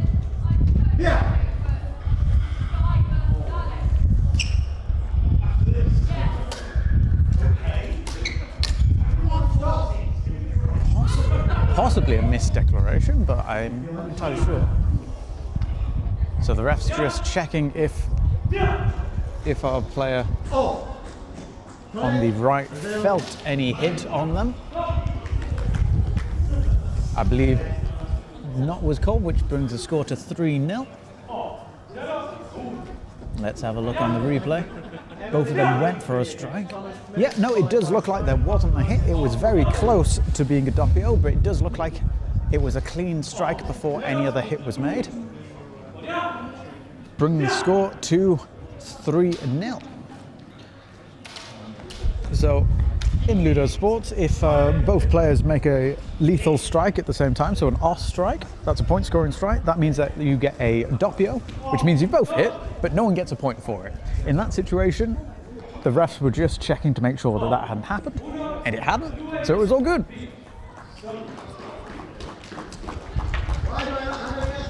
Because he's entitled to his break. Was he just for... So, at the moment, nothing's happening. Let's have a quick look and see if we can see that. I think it was a Levante strike on this one. So potentially coming in low and raising up. Nope. that was just a levante. Strike to the shoulder. Is this the one where we get a levante? There we go. Beautiful. Just seeing the opportunity, faking a high, and when the guard came up, pushing it towards the leg. Again, in LudoSport, this isn't a martial art. It's a game about movement, contact, and just getting that touch. And he was perfectly... What word am I looking for here? He made the right decision. He faked for a high guard and then pushed into the leg. This is the best officiating spot in the room. I've felt Yeah, salute. That's it. Saluto. Salute. Vaya. So we're just making sure both lightsabers are turned on. Bien. To be in play, your saber has to be glowing and also making a noise. I believe both players here going for a form 1. It's on my knee. So this was an incorrect declaration. So the strike actually came in, striking the knee. But an E was called, but she did correct her declaration. I did the E and I was like thinking about it and I was like, okay, no, wait, it was on my knee. Yeah, so the declaration has been corrected. Which means... Yep, the point has been given, so that is 1-0. Bien. So athletes are expected to make their declarations quickly and correctly and be honest about it, which is one of the great things about the sport. Because you do see how integrity is really sort of like ingrained in players. And it's one of the nicest things to see because everyone wants to win, but not at the expense of your integrity. And this was a brilliant demonstration here of, that's 2-0, a brilliant demonstration in this last hit about why keeping that movement in a circle is so good. Because you can see as he moves around there, he is able to just snipe that angle on the back and gain that final point, which was set up from his first movement. If he had kept his feet still or if he'd gone straight, he wouldn't have been in the correct angle to make that following hit. Is Mitch.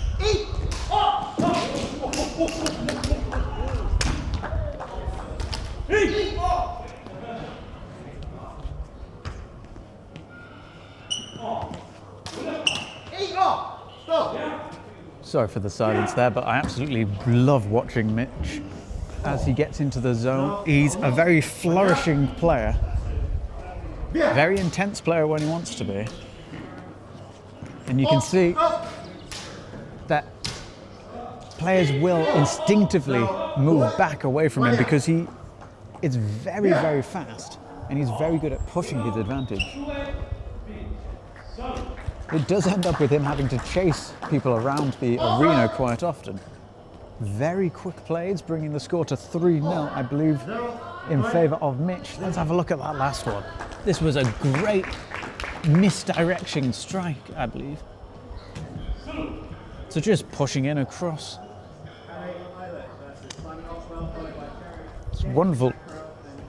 If I had ever read the textbook, I would probably say that was pretty much textbook.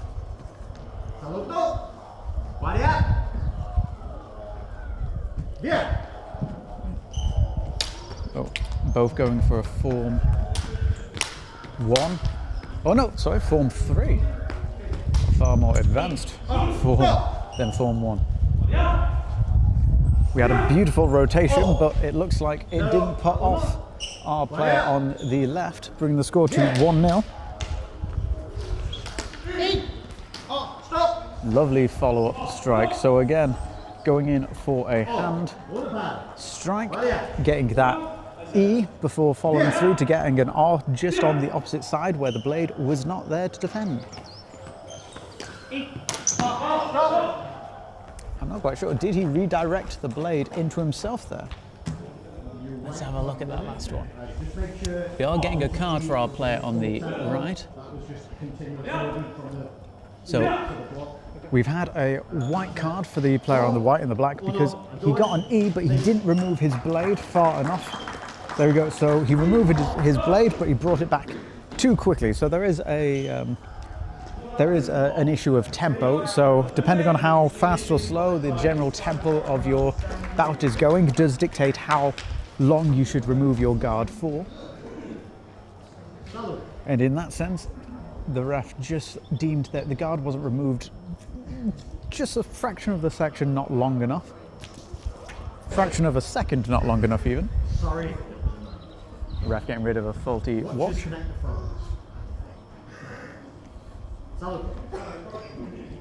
Nice polite salute. Yeah. Here they go.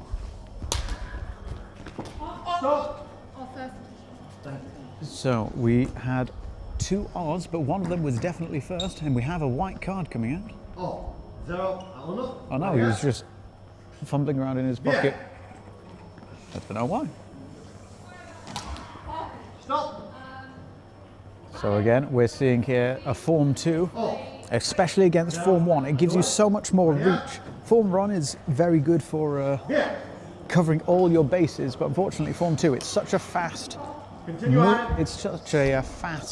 form, and you have so much more reach when you are able just to extend one-armed against the 2-armed attack. However, going into Form 1 there, Card warning. The reason it was continue RA was because there was an E on your health. so we have a white card for missing a declaration of an E. That brings the score, I believe, to 2-1. Let's see, can we see that missed declaration? Let's have a look. Nice and subtle. I'm not quite sure. It was straight in for an oh, from my point of view there, but possibly earlier on the fight that we've missed that.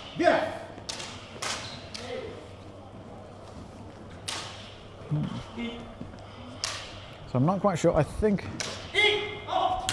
these 2 players, they're mixing Form 2 and Form 3 together, being very fluid in their movement. Both of them looking for a quick opening where they can strike. Not really wanting to prolong the bouts. Both players preferring to try and get in and out as quick as they can, not wanting to be within striking range of each other. I recognise that one. That is Form 3, that guard there. Now they've both gone into Form 2, trying to keep distance. Not really wanting to get too close to each other.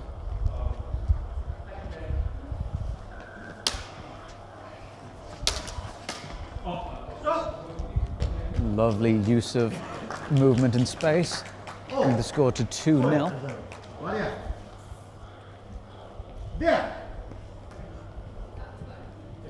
So I'm not quite sure, but quite often when you get players who are quite cautious, as these 2 seem coming against each other at the moment, they might have a lot of experience playing against each other. So they might be from the same school. I don't have that information in front of me at the moment, but that would be my assumption, that they've played each other quite regularly. So here we're just going to see just the movement. He's able to change up his tempo there, which changed, well, it changed that bout, allowing them to get the strike in there. Changing your tempo is a very, very effective way of throwing off your opponent and getting close enough to make that strike. Again, both very fluid players.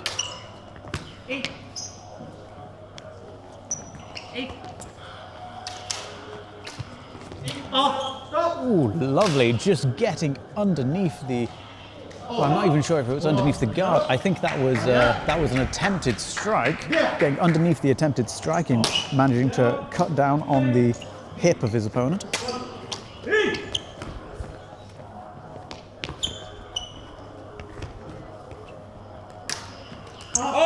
That looks like it might be a W.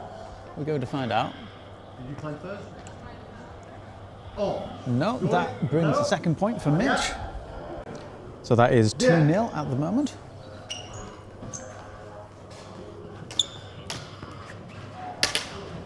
Oh, just a strike to the derriere. ending the bout on 3-0. Let's have a look at this second one. I absolutely love this. I think that was a very simple revatio that Mitch pulled off to get the point on the leg there.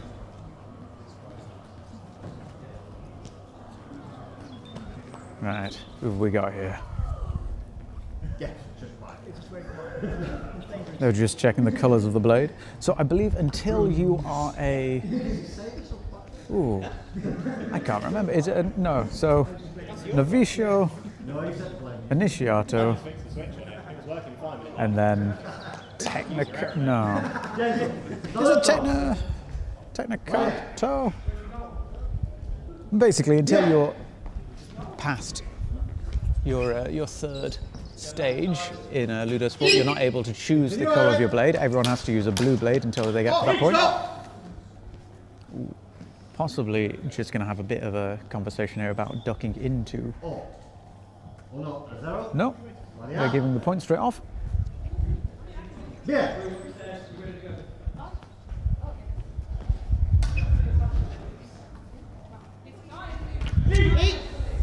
A double E.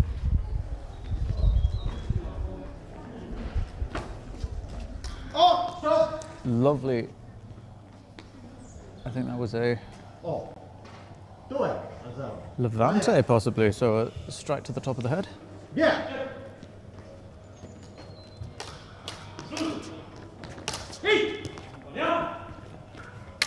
Almost paid back in kind there, with a lovely attempt to the top.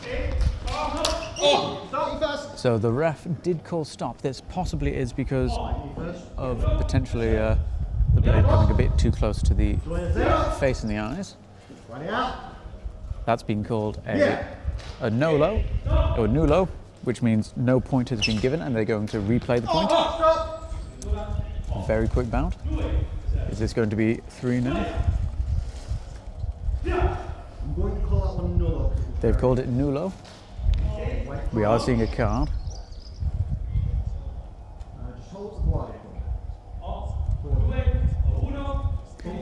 So this is a white card. So a white card is basically an advisory note. What the referee is just advising at the moment is that they want to be avoiding the blade pointing directly at their opponent's face. Now again, this is about form and movement. It's not a martial art, so if you're looking at something like HEMA, keeping the point of your blade at your opponent's face or neck, perfectly fine. That's what you want to do. You want to keep them at bay, you want to threaten their life. In LudoSport, the idea is keeping the correct form and the correct movement, so just making sure that the blade isn't coming towards the face or the eyes of your opponent is a big element of keeping players safe. Both players getting an E. I do love the commitment that they both put into their E declarations and removing the blade. Oh, we might have a doppio here. We have another card coming out. So this white card coming in is about charging. So essentially, you cannot be charging into your player. We do also have a style judge card coming in.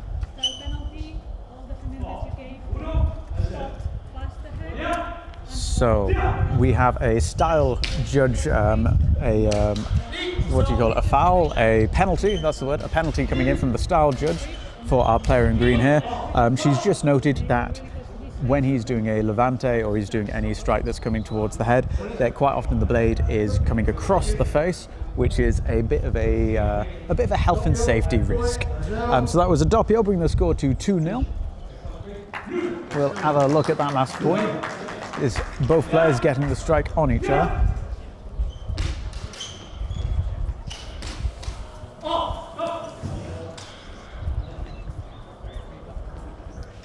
And here we go. Two new contenders. Who have we got? We've got Mitch and... Oh no! Sam. I believe his name is Sam. Oh, I should know this. He's started coming to the same class that I've been in. Absolutely lovely guy. Also very good. He got a strike on Mitch. As I say, you have to be very good to get a strike on Mitch. That's going to bring the score to 1-0.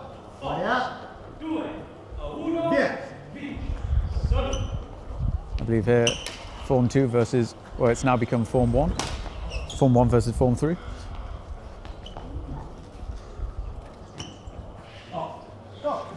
Ooh, very gentle R there. So one of the things that I absolutely love about LudoSport is you can see the blade swinging about like Billy-O. You can really like go for it, but the entire mechanics of the sport is about getting a gentle touch upon your opponent.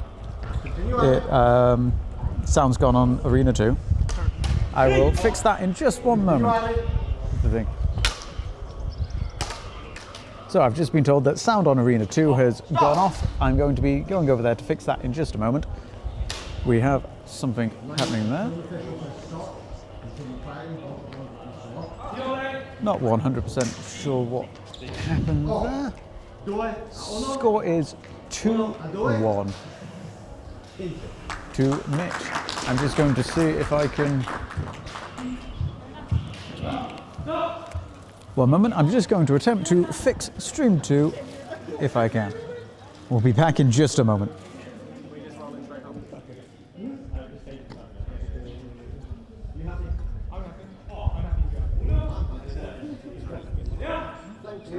Yeah, someone started ringing my front door back. I thought I'd change my food shop.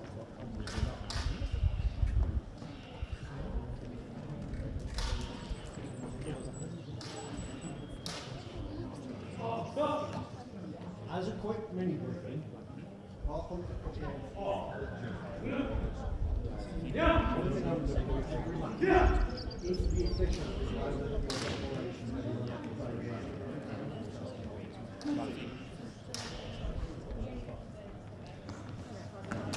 And aren't you lucky I'm back and you can hear my dulcet tones again. Let's see, we're about to come back into the arena as the refs are coming in. So we've just finished the first half of Pool A3. We're going to go into the second half of Pool A3 in just a moment. Arena 2 is just finishing up, hopefully now with sound back on, fingers crossed. And as Arena 2 is just finishing up, I'm going to just put on a little bit of a break bumper for you. So you've got about 2-3 minutes to go get yourself a sandwich, a cup of tea, go to the toilet, do whatever you need, and come back for the second half of Pool A3. Simon Rockwell, that's Jenny Cackrell, followed by Mickey Road and Tom Smith. I was wrong, do not go. I was wrong, do not go. They are starting the second half of Pool A3 right now. So stay with me. Don't go. Hold in for a little bit longer. Don't go to that toilet yet. Here they go. Continue on it. So a wonderful use of holding the guard as opposed to going for a proactive guard there. So just forcing his opponent to walk into the blade. So we've just had a white card for making sure that you are declaring. So remember, you have to be nice and loud when you are declaring and make sure that you pull your blade from in front of you. That brings the score to 1-0.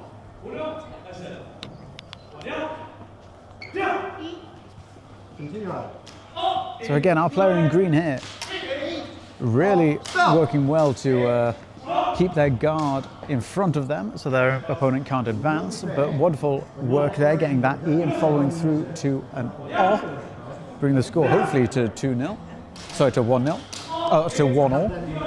Oh, you'd think I'm tired or something. Oh, on the party, yeah. Stop. Good bit of foresight there, bring the score to 2-1. So again, allowing his guard just to hang there. I believe going into a Form 2 guard, and just very, very slight movement. Not a lot of movement was needed there to get that point, allowing his opponent to move towards him. Oh, I believe this is going to be a fun one to watch.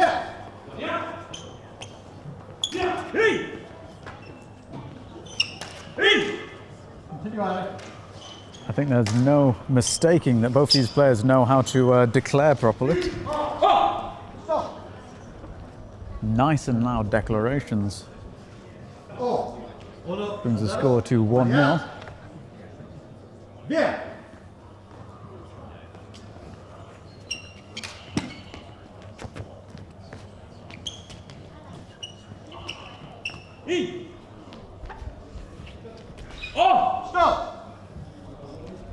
Oh, you love those loud declarations. That brings the score to 1-1. Yeah.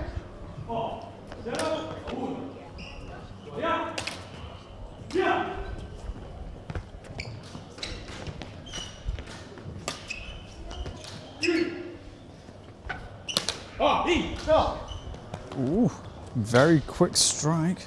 You're right, just first. Oh, do it. That brings the score 2-1 in favour of Mitch. Let's have a look at that last hit. It comes in quick. I must say, it was an inner thigh strike, I believe. But it's cuts like that remind you why it's imperative to wear a cup if you are so inclined.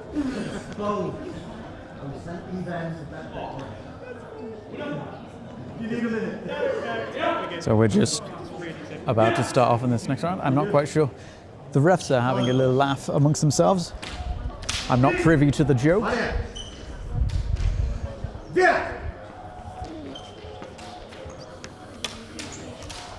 Players sizing each other up a little bit. Again, using that form 2 to keep distance. Giving a little bit of space between them. They are mixing their forms. Lovely reversio just to get out, but once you do one reversio, your opponent is often looking for you to do that second. Bring the score to 1-0. Lovely anticipation of the movement from, I believe that's Sam.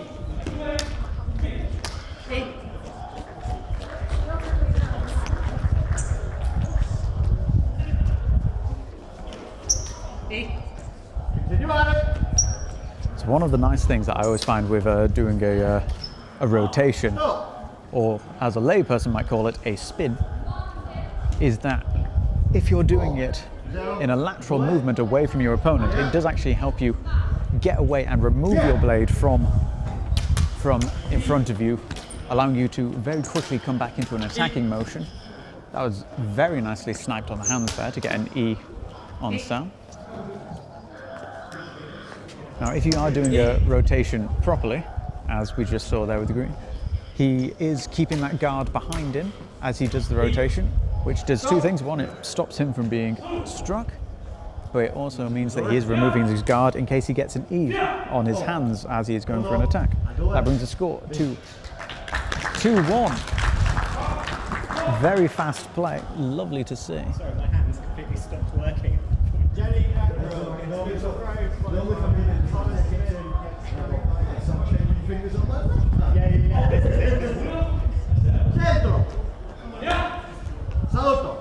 Salute.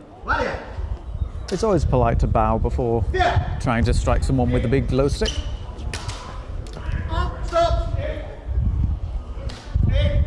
So there, we might have just seen potentially a little bit of confusion. It's something that I do quite often when I play against an opponent that is using a form that I've not really had a lot of experience with. You see them move in one way and you assume that you can block in a very standardized way that you would see like in Form 1, but that movement just isn't what you're expecting and it gets below your guard.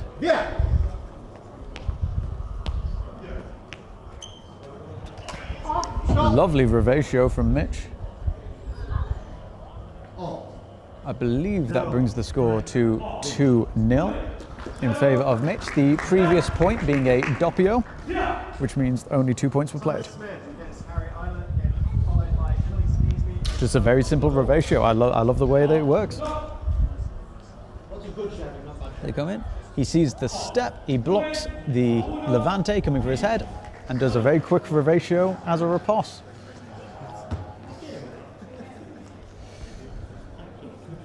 Let's see, this is going to be a very quick striking round, I think.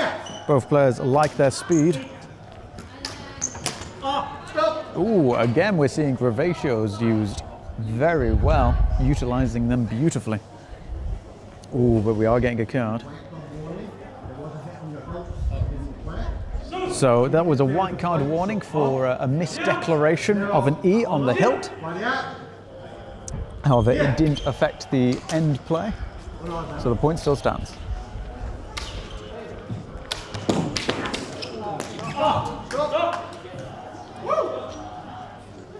Sorry, I missed that point because there was a lightsaber flying at me from the other arena.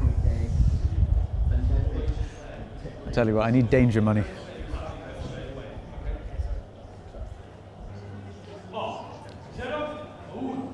So I'm not quite sure what the white card was here. We are having a timeout as the refs come in to talk to one another. The score on the scoreboard is currently 1-0, so I'll put back to that. That was a doppio. So that's a doppio. So the score is still 1-0. Yeah.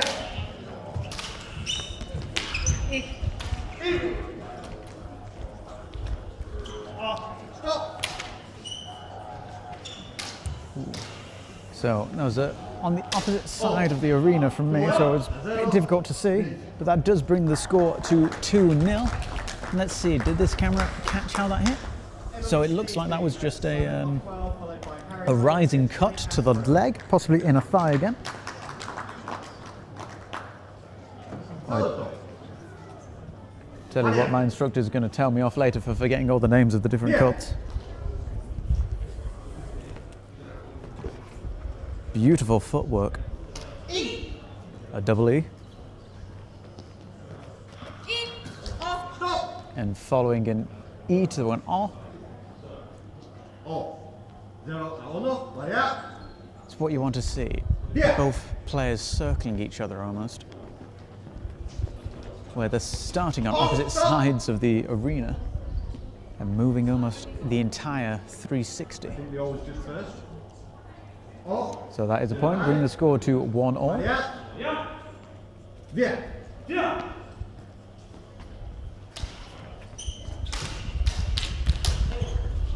Keeping their distance and moving in and out very well and very fast. Unfortunately, just receiving that on the top of the arm. But you can see their spatial awareness and their movement between each other here. Absolutely fantastic to see. Not really wanting to risk being too close to each other for too long. I think all three of those bouts, we saw them almost do a full 360-degree turn around the arena, really using all the space that they've got available to them. Have we got a little bit of a lightsaber faux pas going on here? We have a purple blade. I believe that should be blue.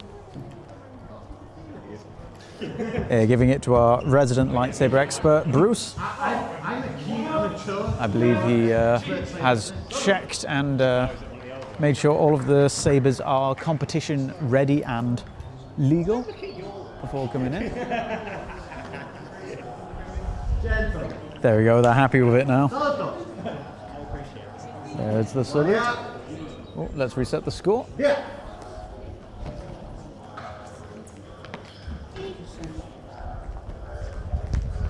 Sniping E towards the hand, followed by an O to the upper leg. Score is 1-0.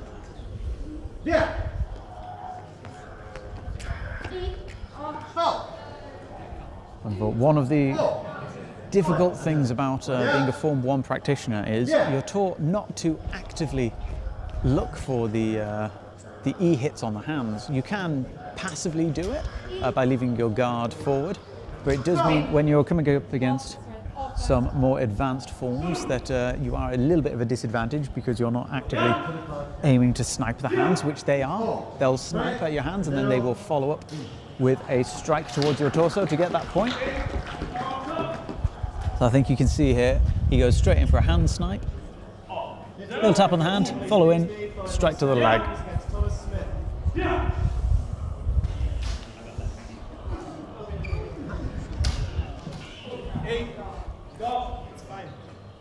So everyone's smiling. Little salute.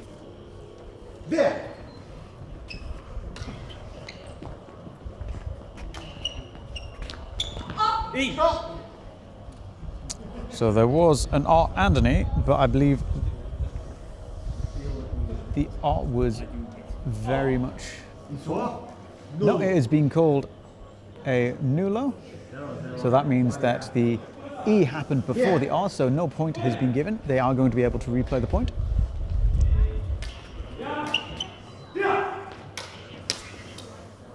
Lovely deflections. I think this is going to be a doppio. Oh, and a card. Oh, see.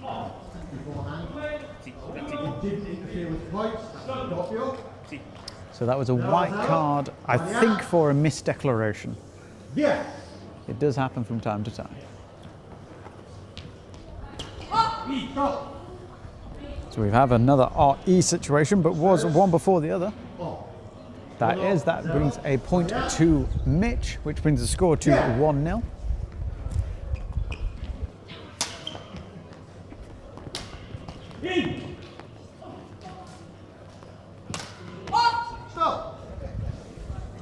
A lot of very accurate strikes coming in there to end the bout very quickly. Let's have a look at that. That ends the round on 2-0 to Mitch. Sam Hughes against Thomas Smith, followed by English Sneaksby against Harry Eiler. So we have Sam versus... I need to find out his name. He's very fun to watch. So Sam on the right of the screen and other guy on the left.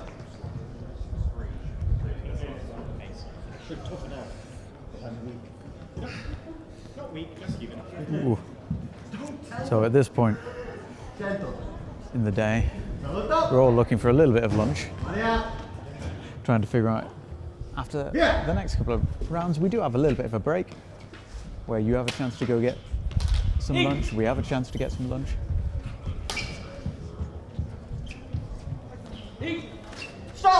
Oh, and they're out of bounds. You have to be careful about where you place your feet. So if a foot fully goes out of the arena or a hand, it is out of play, you are out of bounds, you lose that point. Or coming back in with some vigor there, I think possibly after accidentally stepping out of the arena, he wants to get those points back up quickly, using a lot of speed and a bit more ferocity to come in and get those points. Little hand snipes. Good use of a diagonale there.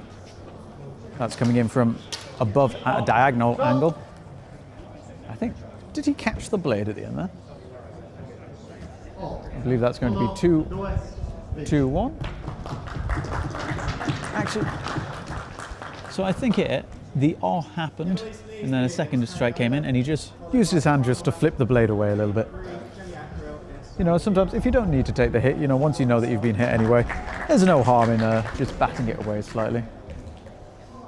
There, a bit of a ferocity coming in from the play on the previous point. Let's remove this. I'm just watching people duck under the cameras. The cameras are very... It's all right, it's not recording that one.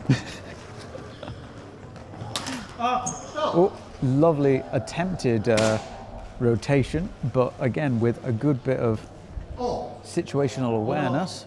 She was able to get her blade where he was going to be as opposed to where he was. It's a good tactic to keep in mind.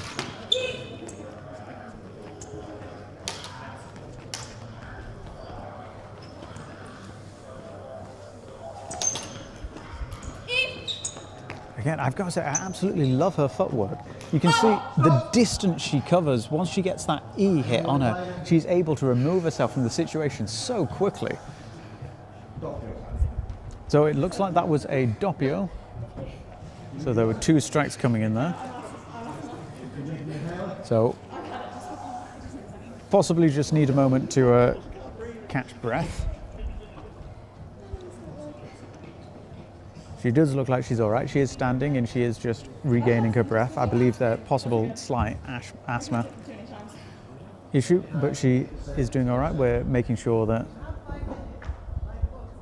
she is good to continue when she is in her own state. So as you can see from the replays here, the gait of her feet as she moves, you can see both players actually have fantastic distance that they can cover. We are about to go back into the round now. She has given us the all clear, the all good. Score is currently 1-0, with that last point being a doppio. Beautiful rotation, but just clipping at the end, bringing the score to 2-1. Oh, sorry, 2-0 even. Let's have a look at this. Let's see if we can get a better angle to see where that hit came in. Just below the arm, I believe there. That was so close to possibly soaking it as an E, but just missing the base of his elbow to get in towards his waist.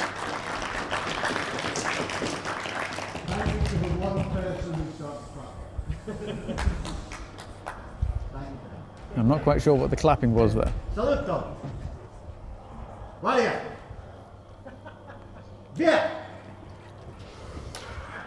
Nice loud referee. And an oh. That brings the score to 1-0. Good use of the space. Getting a good 180 from the arena before the strike happening. Circling each other. A little cautious. The ref is calling here for something. We're going to find out. No, so that was an O, not an E. So that was just an incorrect declaration there. Ooh, lovely misdirection. Faking for a levation.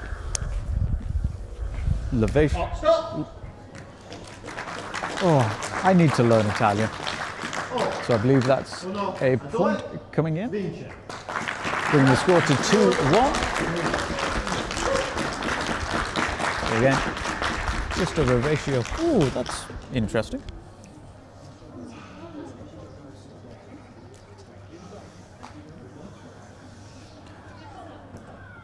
So a lovely point coming in there. So I believe that is the end of pool.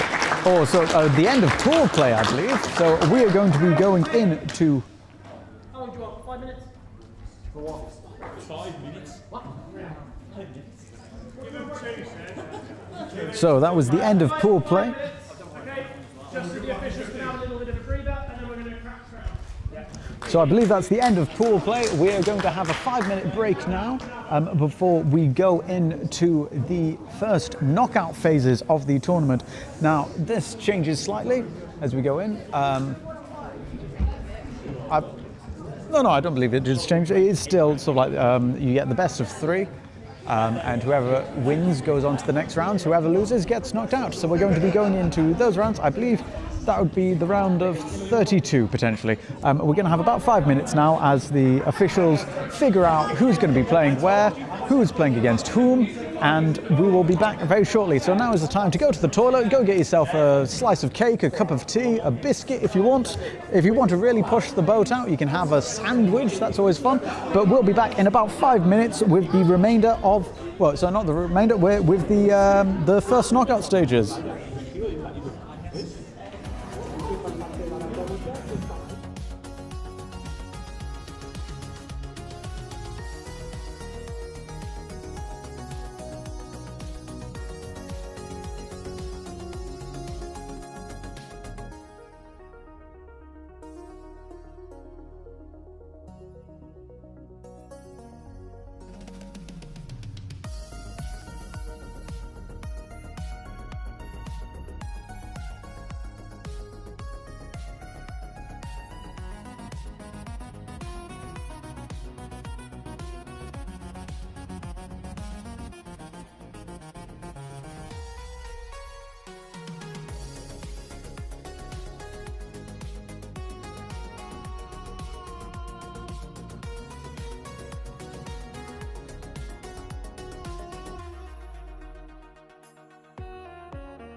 Tom Grudging versus George Rose, and George Hogan versus Harry Aylock.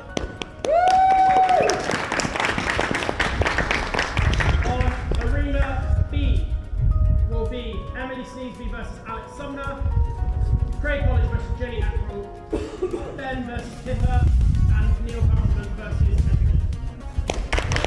The rest of you would like to straight through to the 16 finals. Make your way to your arena.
Yeah.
Apologies for the late start there. I was just sorting out stream number 2. So this is the first round of knockouts. We are now playing to the first to 3.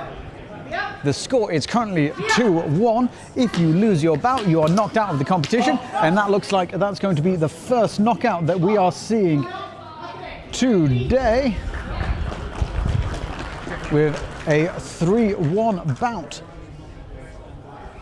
So in this stage of the competition, it is first to 3, so essentially it's the best out of 5. So whoever scores 3 will win and go to the next round. Whoever doesn't does not go through to the next round. You also now have 180 seconds on the clock as opposed to the 90. So bouts can go on for longer if players are going to be a bit more cautious. Styles points still count. That's going to be 1-0 in favour of Cookie against Giggles. Lovely swing. Someone did say "oh," which means that that is 1-all, so I believe that was a strike on Cookie.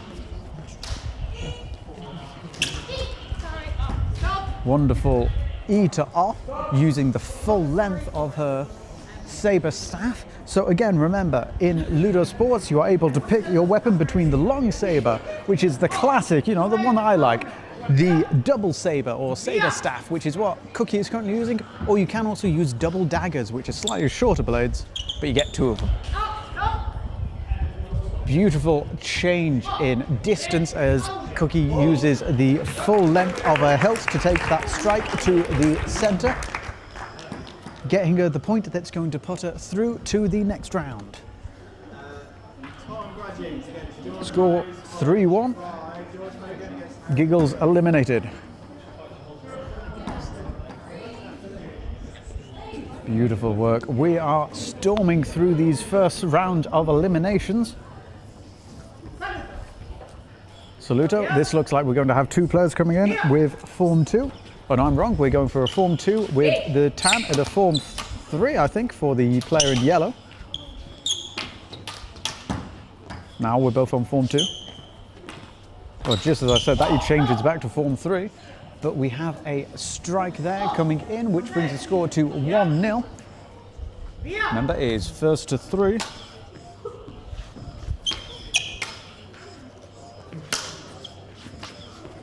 Players having a little bit of time to suss each other out. Beautiful, wonderful use of a thrown up guard there to keep the Tam player at bay, allowing him to do that full on dive. That's going to be good for some style points, but that does bring the score to 2-0.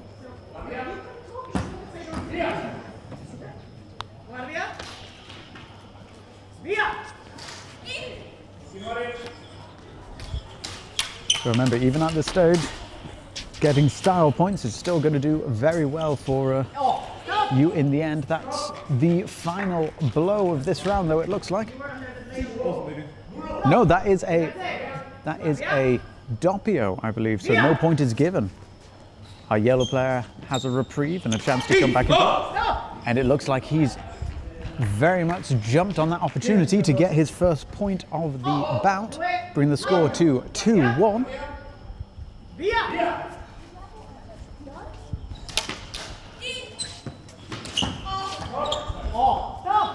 There is the end of this bout with a 3-1 win. Let's have a little look at that dive, shall we? Now again, remember, your style points are very much a case of the average throughout the day. So even if you are knocked out early in the tournament, if your style points are high enough, you can still place very high in the end. And I think our player in yellow might be looking at placing reasonably high. Too easy. We do have a stop. What did the judge see? So, a misdeclaration. That was an O, not an E, which means that the score is currently 1-0. Remember, it is first 2-3.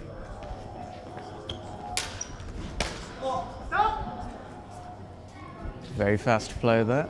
I think we're just having a tiny bit of a warning from the judge, just for making sure that you're in control of the blade. That brings the score to 1-all. And that's going to change the score again. Brings the score to 2-1. Remember, it's first to 3 knockout stages. Double E.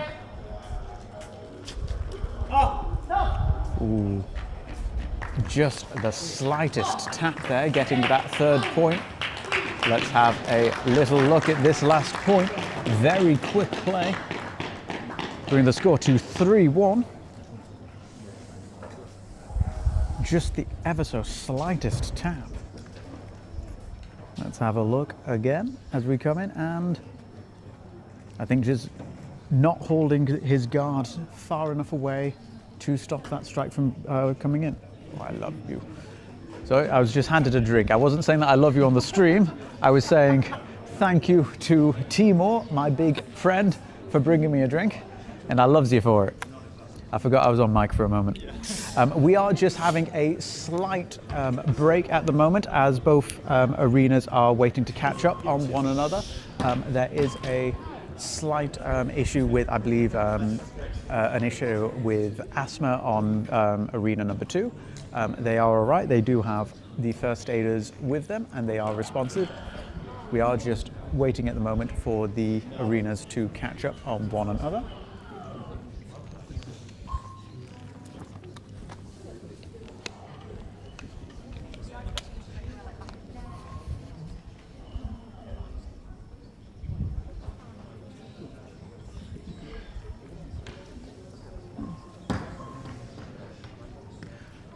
Just to keep you updated on arena number 2, we are just having a slight break to check on a player for, I believe, an asthma attack. They are responsive, they have the first aiders with them, and everything does seem to be going all right. We're just making sure that they are all right, and the games will continue very shortly once we have cleared everything. Let's work.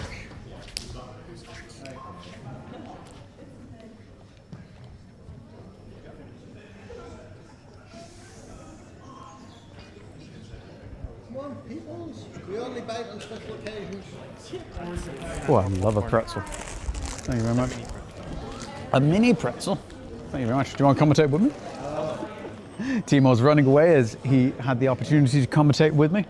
Coward. Right, we are just getting back up to continue with some of the matches, keeping us on track. As I say, on Arena A, they are just making sure that everything is all right. The player is smiling, they are responsive. They are just having to have a moment to sit down, regain their breath. But for now, we're going to continue with the knockout rounds. Wonderfully fast attack there, using form 2 to really extend her reach and make the hit nice and quick. Oh, so the judge there being very nice. A O was misdeclared, but I believe with the player on the right of the screen, this is their first tournament. The judge decided to use some leniency as both players received an E at the same time, allowing them to continue and play on. Remember, this is an opportunity for people to learn and improve as well as compete.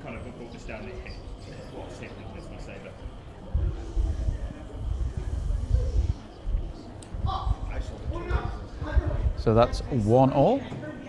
The judge taking a moment just to have a chat with the players to make sure that everyone's on the same page. That looks like that's going to be a doppio. Yep, doppio straight in, so no point is given. The score is still, oh no, I'm terribly sorry, the score is 2-1. Which way? That way. The score is currently 2-1. And that's going to be the final point of this round. And the knockout. No.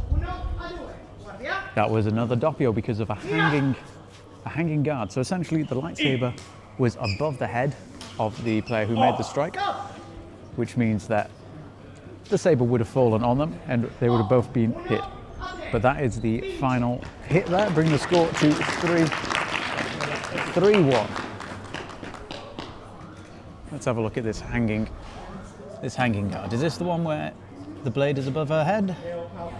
I believe so. So that was called the blade above head, which means that it would have fallen if she had struck the opponent.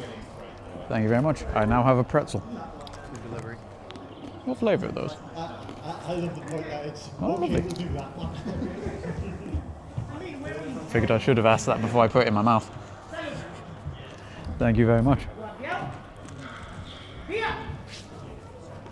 So Form 1 versus Form 2. And again, Form 2 showing how quick it can be. We do have a white card.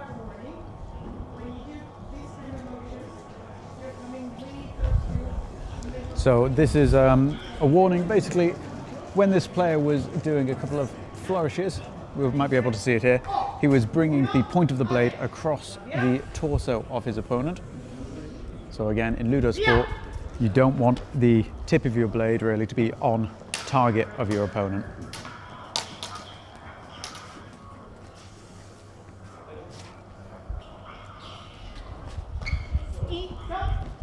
Arena 2 is now back in action. So if you were waiting for Arena 2, they are back up and running.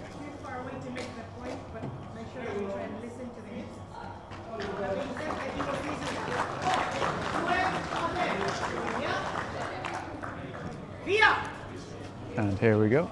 The score is still 1-0. Remember, it's currently first to 3 with a 180-second time cap on playing. Some very near misses. And there is the strike, which looks like that's going to be 2-0. We have the refs coming in to have a bit of a chat to each other to figure out what's going on. Let's have a look at the point.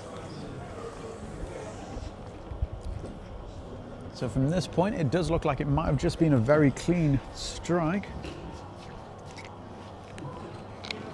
Oh, a yellow card.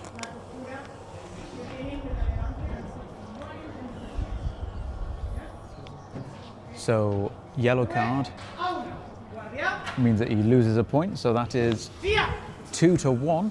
I believe that yellow card was because the blade, again, was coming across the center line of his opponent. So the tip was basically becoming a bit more of a stabbing motion than it should be. Ooh, lovely bit of energy coming in from our player here. She's putting in a bit of ferocity behind it. Lovely, keep on pushing it in. Almost had to disarm. We might see a card for declarations coming. I think there might have been a couple of E misses there. Very close to the edge of the arena. Gotta keep an eye on that. That was an R. Brilliant. We now have a sudden death point, 2-all. Whoever gets this point won't be going through. Whoever is struck will be knocked out of the tournament. Let's see how we go. Oh, I thought very close to going out of the arena, but there we go. That's the third point. Nice and clean into the side. Nice and calm play at the end there. Very simply keeping composure, waiting for a moment, a little gap where there was a missed contact, blade on blade, giving him the opportunity to push through and get that strike to the top of the leg. I think possibly I think it was a revatio maybe. Let's have another look at that. Was it a revatio that he hit with? Yeah.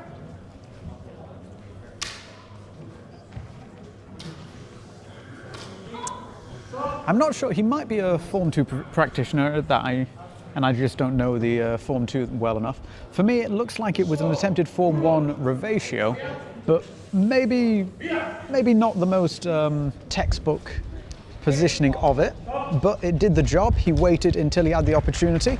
He found it, he found the gap, pushed through, and did an amazing way of ending that very quickly.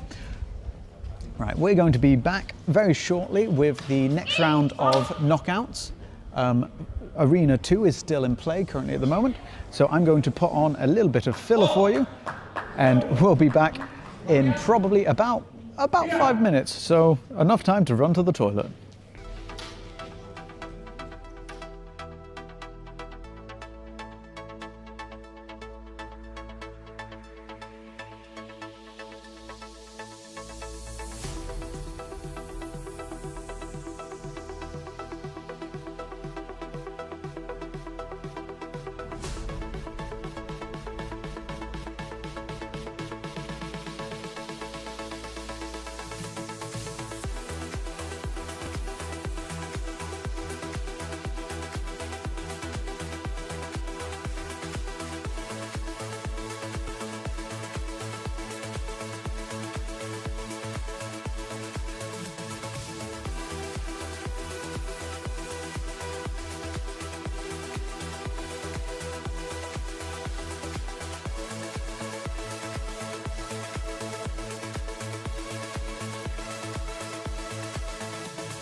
Hello and welcome back. This is the LudoSport Britannia Academy Schools Tournament 2026. I'm Sam Davis. We are currently now in the knockout stage, the round of 16. So there are 16 knockout games going on at the moment. I am going to give commentary a break for this round. So we're just going to be seeing what's going on and listening. But for now, just know that that was the first point going to the player in town, which brings the score to 1-0. So at the moment, just a recap of the rules before I leave you, it is the first to 3. Oh no, that was a doppio, so that was no point. So it's currently first to 3 with a 180-second time cap. I'm going to leave you now with the sound of the game.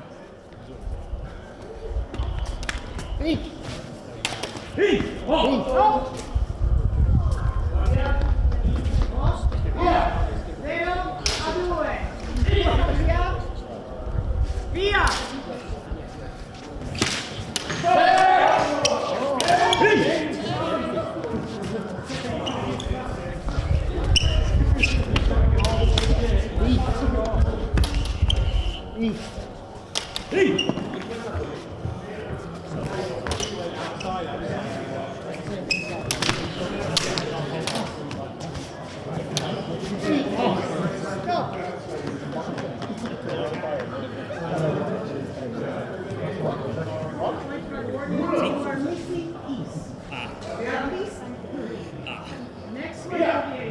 No problem.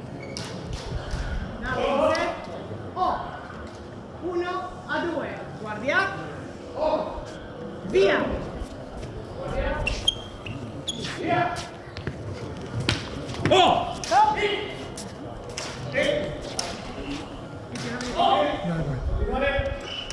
Oh. 1, 3. Vince.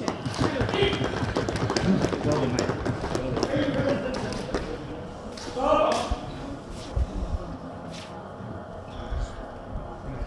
Simon Ockwell versus Martin White, followed by Paul Dunsford against Colin Smith. Woo, let's go! Yeah!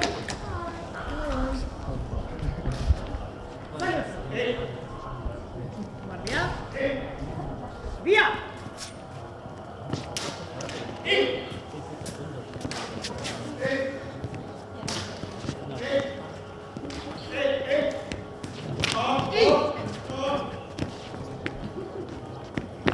Stop! Oh! Round! Yeah! Via!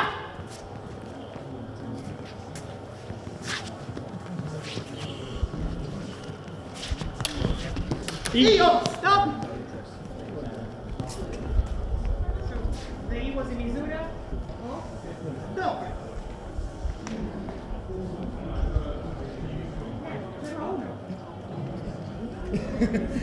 He was missing. That was 0 a 1. Guardia. Via.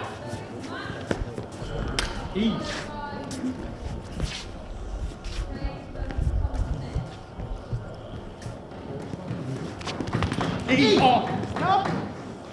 Saluto. Guardia. Tempo. Via.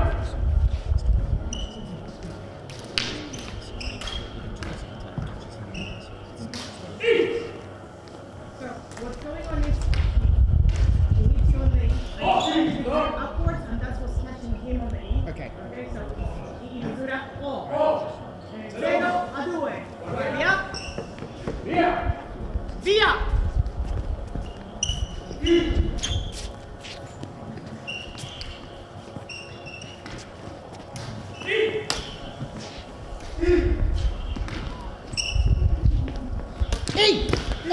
Stop! Oh! 0 a 3. Vince. Paul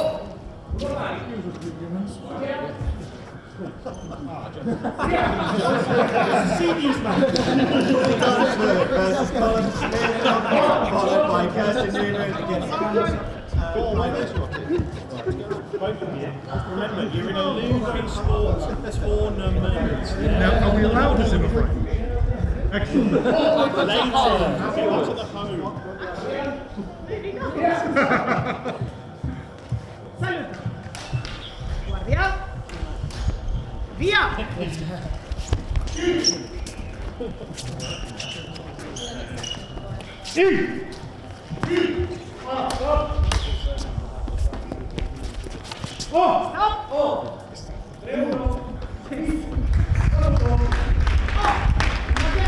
Guardia. Via.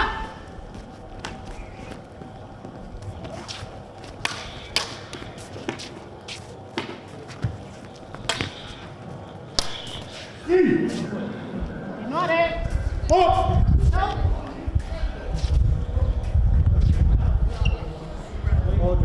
No. Mateo. Guardia. Via.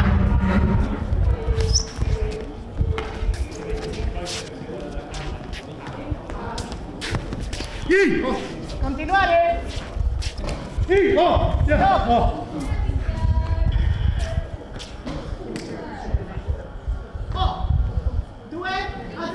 Guardia. Via. Followed by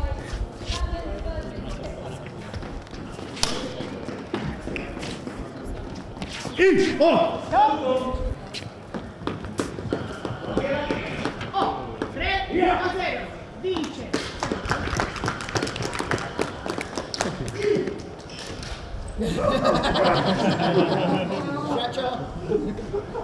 Come back to the home now. Where's the wheelchair? We should have had a wheelchair Had a waiting. very interesting arena. You've had cursing people, and you've just had like channels to the age of After this one, Kirsten Newman versus Cameron McIver, followed by Ian Smith against Tom Grudging.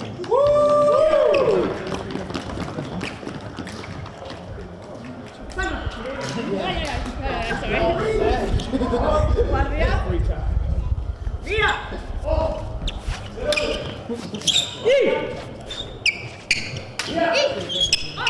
Stop. 0 a 1. Guardia.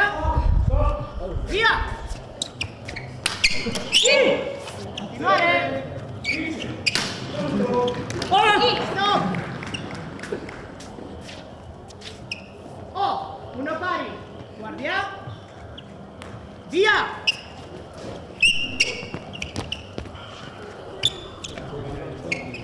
Stop. It was really good control of your blade there when you didn't stab her in the face. That bit where you didn't I see you wanting to go. He does this.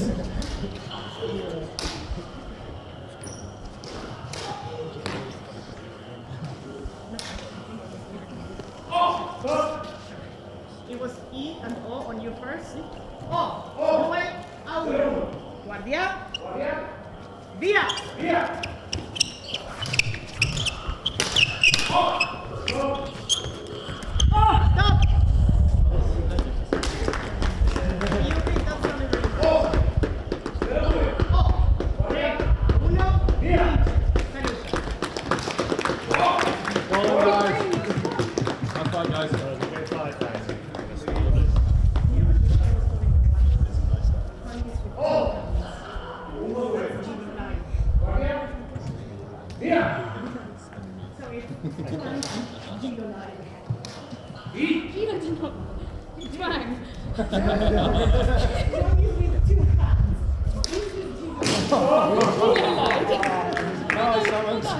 She don't like. What did you try to do?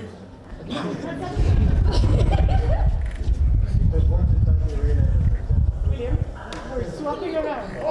Do you have your card?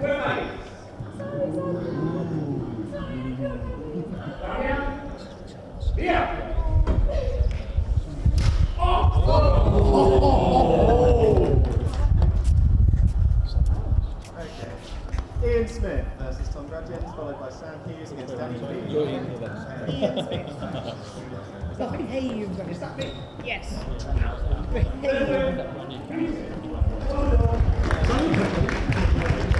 Guardia. Via.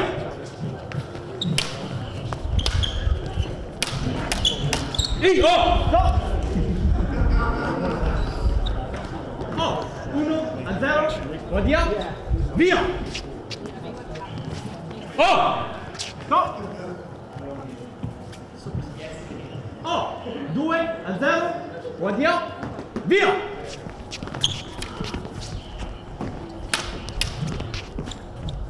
E.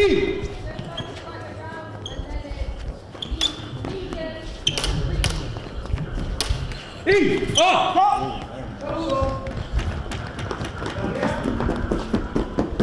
Oh! 3-0. Vince. Salute.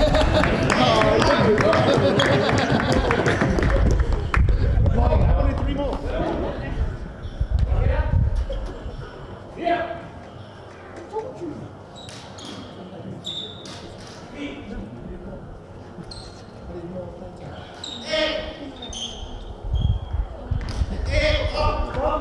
Sam Hughes against Danny K, followed by Delipa against Steve Cooper.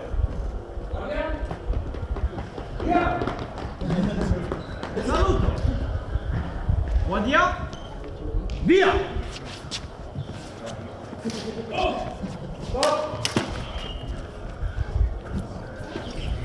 Oh, stop. Dio arrives first. Oh, 0-1. Guardia. Via.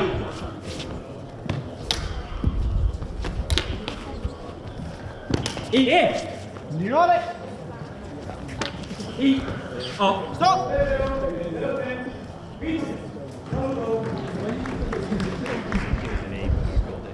Okay, your opponent has declared off by mistake. Would you like the point? No. Okay, thank you, John. Well done, Danny. Well done. So, 0-1. Guardia. Via. E. Oh. Stop. Oh. 0-2. Guardia. Via. E. Oh. Stop. Oh. 0-3. Vince. Salute.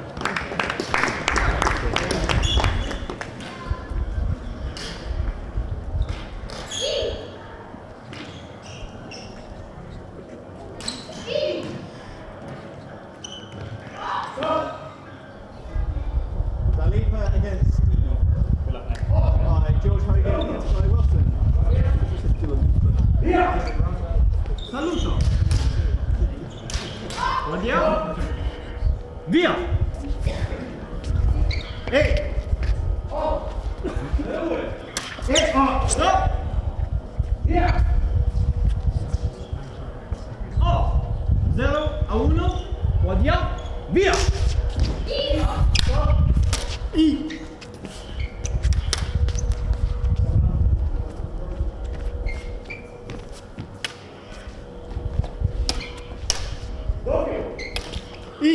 Stop.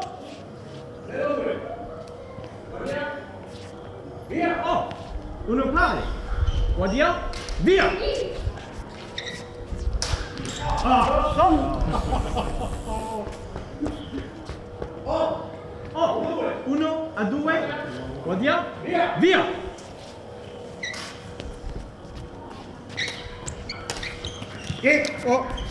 Stop. Tempo.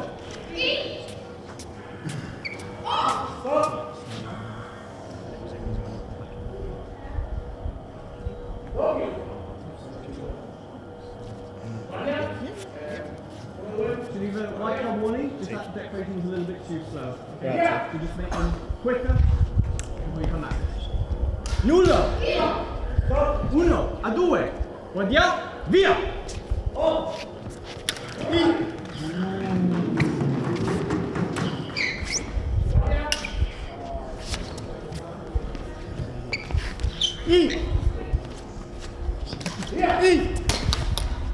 Oh! Stop!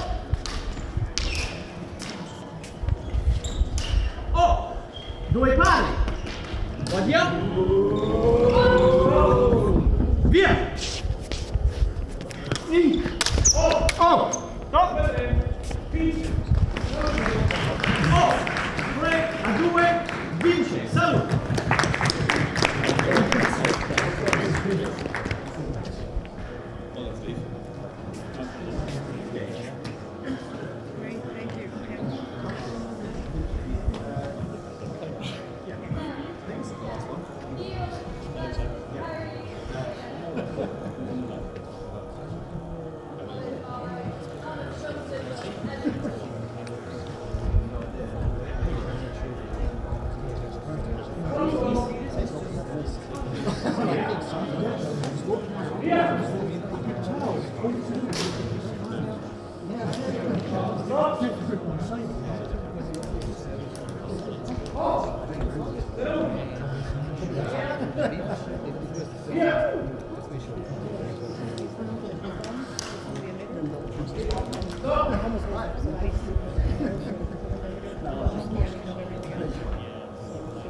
Saluto.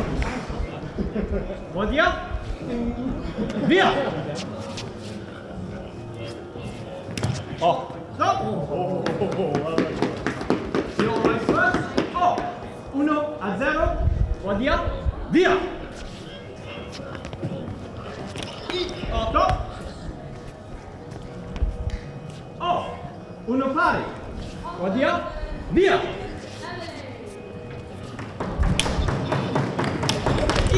Stop. Tempo. Via.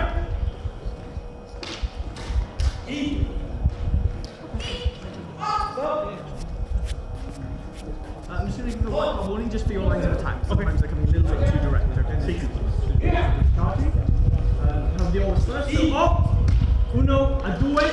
Guardiamo. Via.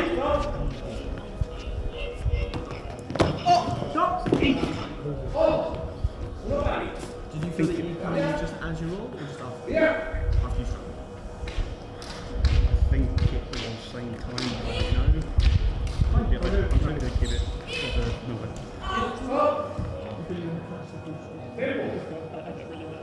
I'm going to call Nulo because it's unclear. So Nulo.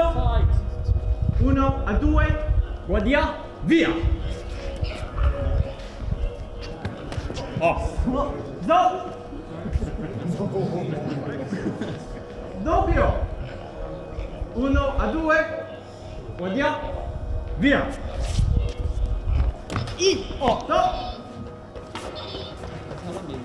Oh. 1-3. Vince. Saluto. Well done, George. Well done.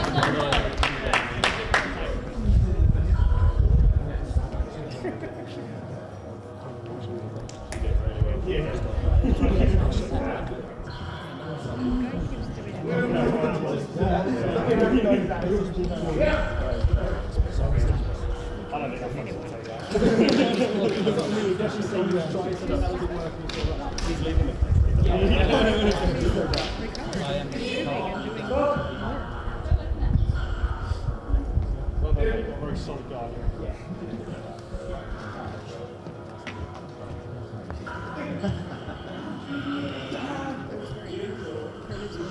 Just putting out. Stars. You hold it. One hand there.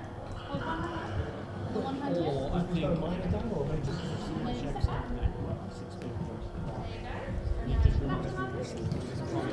There you go. Yeah. Yeah.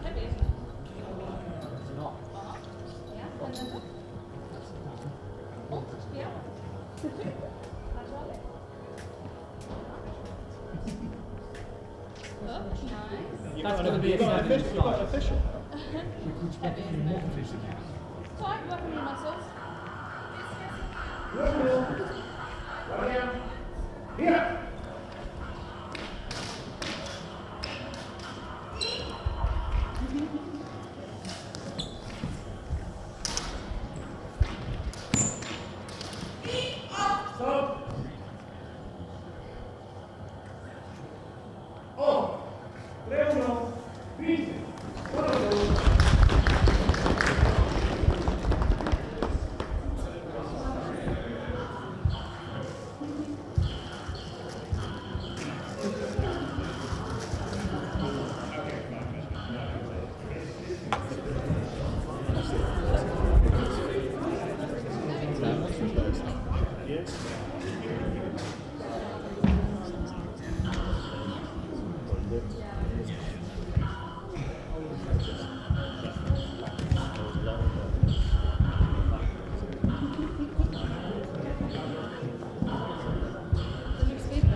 Okay, if you have qualified, please go to your little zone. I love being in my box. You're all on this arena. Hello ladies and gentlemen and everyone in between and far beyond. We are at the LudoSport Britannia Academy Schools Tournament 2026. We are about to go down to the final 8 rounds, or the final 8 knockout rounds, or the knockout rounds of 8. There are going to be 8 games that are going to be played in this round, is essentially what I'm trying to say. At this point, I believe we're still playing first to 3 with a time cap of 180 seconds. We have players ready at their stations. I'm trying to figure out what's gone on with this camera. Let's reset that.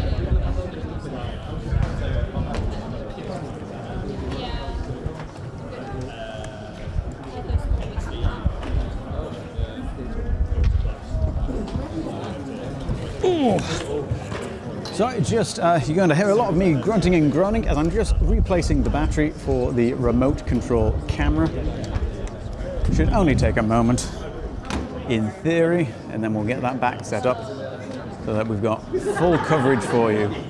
If you're joining us from arena number 2, welcome. I hope you've had a fun time and you're now going to have the impressive experience of arena number 1 with our secondary remote camera that is now hopefully back up and running. I'll find out in a moment if that's worked. Should hopefully have. And thanks to my brilliant assistant Manon, we're going to have a 3rd camera coming into play as well.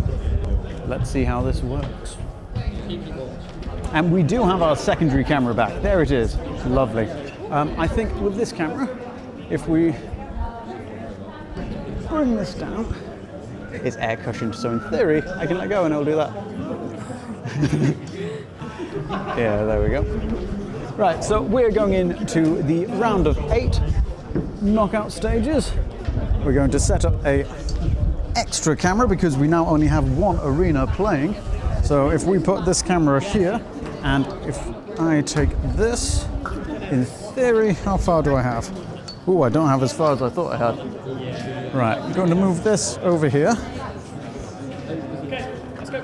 And put that there. Come on, in you go. Ready to go? Yeah, just 2 seconds. Yeah, there we go. Thank you. And then, well, if I do this.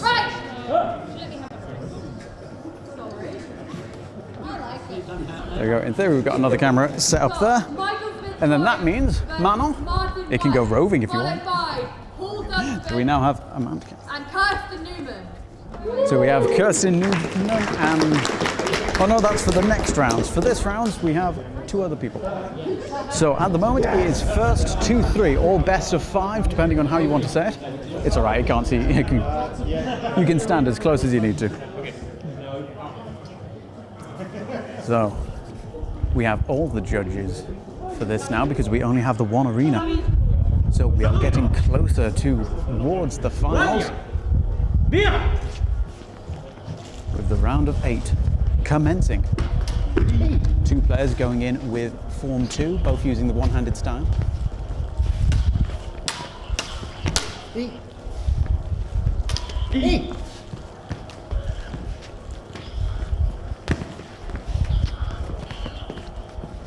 Both quite cautious. No one wants to give up that first point.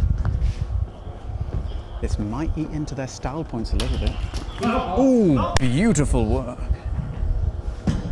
White card warning, just a lack of recesso. Okay. There are a few declarations where you're really... So there's a quick white card warning. Okay. I'm just going to set up the replays again. Via!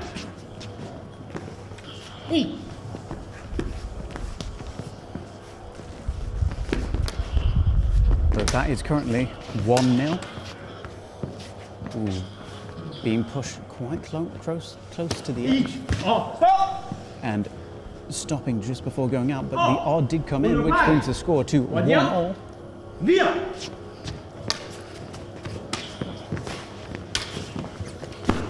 And a beautiful backhanded, I think, backhanded Levante, not a Levante, sideways strike. One day I'll remember the words. A little bit of a shoelace issue. Let's have a look how. There we go. And they are back up. Score is currently 2-1. Remember, it's first of 3. Both getting an E.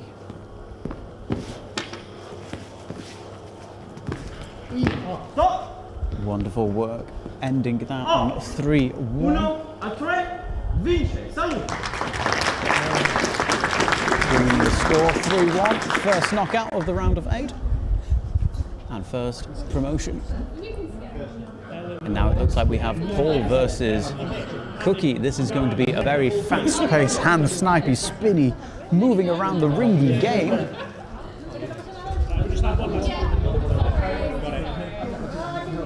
Manon, can I ask, could you get that camera onto the audience for me? If that's all right. Thank you very much.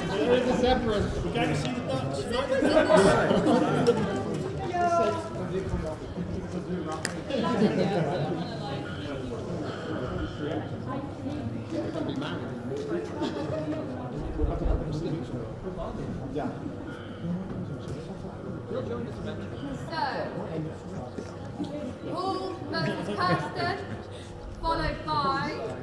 Can you get on me? Thank you. Danny. Oh, Kirsty going to do her trick. Flipping the saber. However, they are already on. Oh, she loves doing that. It's a bit of a crowd pleaser. Score is currently 0-0. Ooh, lovely strike to the base of the leg. It's rare to catch Paul off guard like that.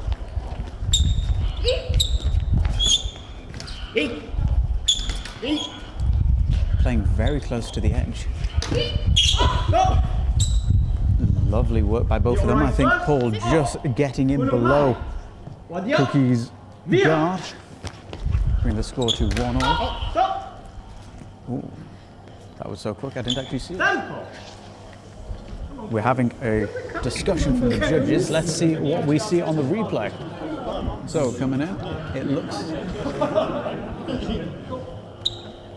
looks like a clean hit from my perspective, but I'm not a judge. I don't quite know how it works. They've called it a doppio, which means no point has been given. So the score is still 1-1. Paul doing very well to get out of the range of that swipe. And coming back into the game with a wonderful hit just towards the center of mass. Oh. So Cookie coming in with a bit of ferocity, bringing the score to 2-2. This is the point to win it all for either man. Whoever wins goes through, whoever loses will be knocked out. And it looks like it's going to be close. It's gone to Paul, sending Paul to the next round.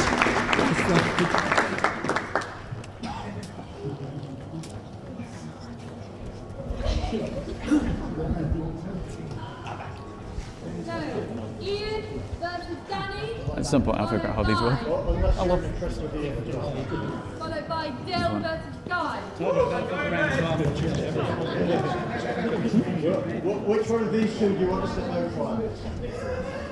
If we go back because they're reacting better.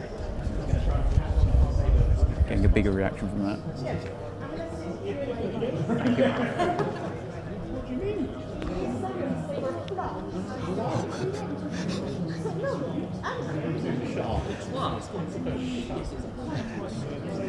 I was very confused when I picked up a coffee mug then. Thank you very much. Okay. And here's the salute. So I believe this is the... I believe this is the 4th round of the round of 8 knockouts.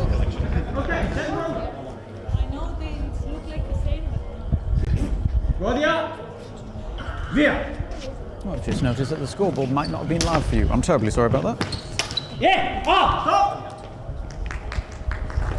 Very nice, fast play. I believe utilising possibly 4-4 there. That brings the score to 1-0.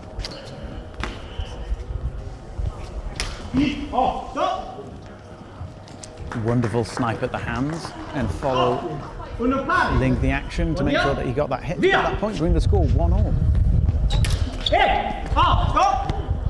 Oh, here we go. That was textbook movement there. Working perfectly to get in that strike.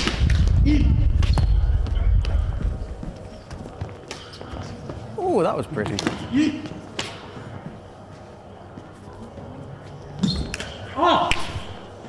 So I feel like this is going to be quite a high point scoring on the old style here, but that brings the score to 3-1 with points going through.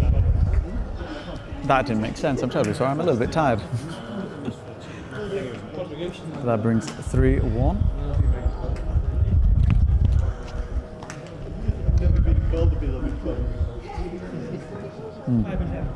I might get rid of the audience reaction shot.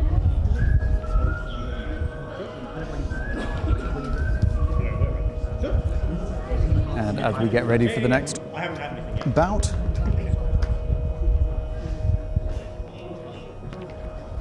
two blue sabers.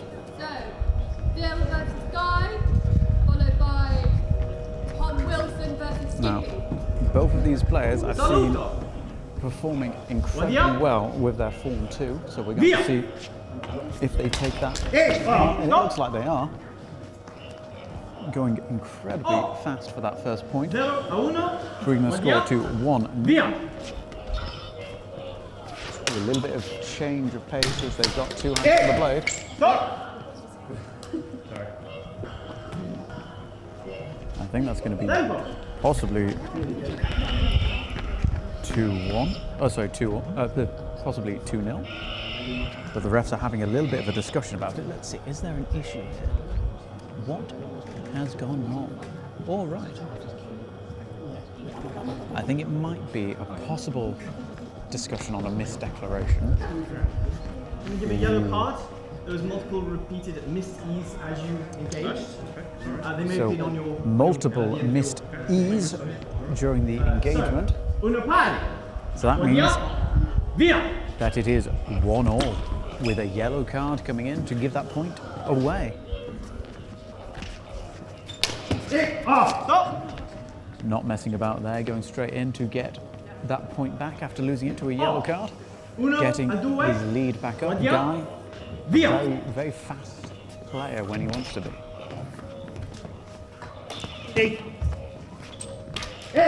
Stop. Tempo. Possibly the refs are going to have a little bit of a chat, potentially about removing the blade a bit further or a bit quicker after when you're making the E-calls. So if you're hit in a non-lethal area, so your hands or your feet or the hilt of the blade, you have to remove the blade from in front of you for a moment to allow your opponent a moment to get a strike in. We have a white card for both of you. Just there's a lot of these maybe hitting on the end of your emitter. The blade is not being brought in a clear fashion out of into position. Okay. So you might have heard that from the ref there.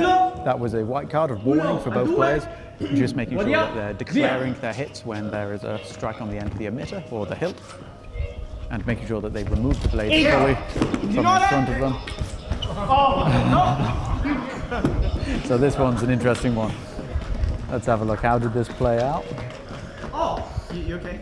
Yeah. So it is being called against Guy, which brings the score to 2-2. It's all to play for on this point.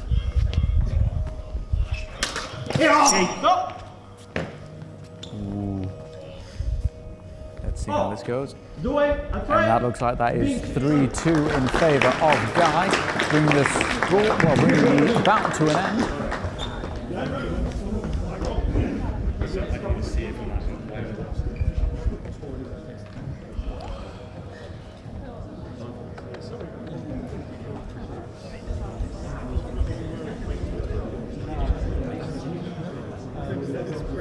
I need to change that angle.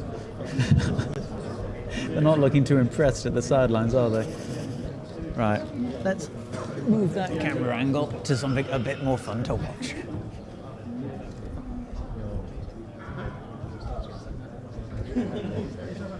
There we go. Ooh, you know what? You set up a camera and you're hoping that you're going to get some people cheering or laughing at the side, but you know, if you're not getting that angle, you might as well move it. One sec. Let's have a look at what my photographer's doing. So as they arrange the next round, what's my photographer up to there? Wilson versus Skippy, followed by the Eagles and Tom Smith. This is going to be a nice fast one that we're going to have a look at now. So this is Skippy with his classic double daggers.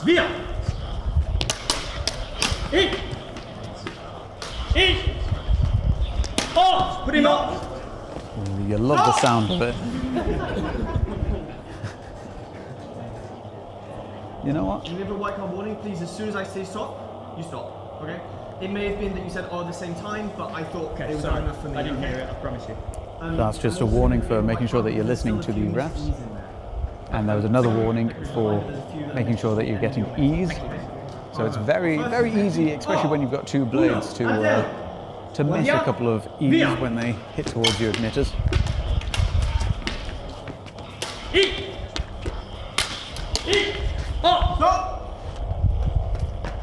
I do love the sound of a good old Ludo fight. Score is 2-0. And Remember, the score baseline is first to 3. Ooh. Let's have a look at how this goes. So the judges are coming in to have a discussion about it.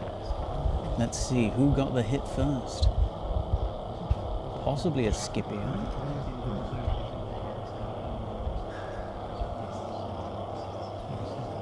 There did look like there was contact on the shoulder, but we're going to see what the judges are calling in a moment. The score is currently 2-0. Score to get to is 3. Judges are having a right old chinwag.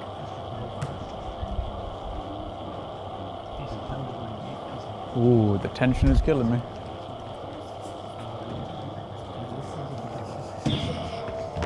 Oh, and they're running. And it looks like the point has been given to Skippy, which brings the score to 2-1. Still things to play for. Oh, and there's the call for on. Which brings the score 3-1. Let's have a look at that final score, that final point even. So it looks like there was just a blade that got in between the daggers. It takes a lot of timing and skill just to get in between them, and it's unlucky when it happens for the person wielding the daggers. But you gotta love a good old fast bout. So I believe we're about halfway through the round of 8. So the round of 8, there's actually 16 players, but 8 games, or 8 bouts. So we've got about 4 to go in this round. See who's going to make it into the quarterfinals. I think that's what happens, isn't it? It's a round of 8, then quarterfinals, yeah, and then semi-finals, playoffs, finals. So that's going to be how the day continues. If you want to stay with us and see who is crowned the winner of war. Deagles versus Tom Smith. So we now have Deagles versus Tom. I actually heard the names this time. Followed by Salmons versus Harvey. So I believe Deagles on the right, Tom on the left. I really hope I didn't get that wrong.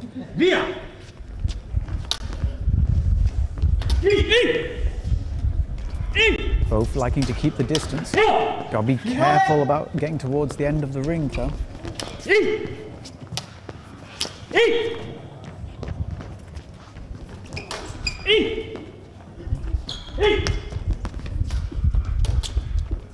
Both doing very good with their retreats after receiving an E.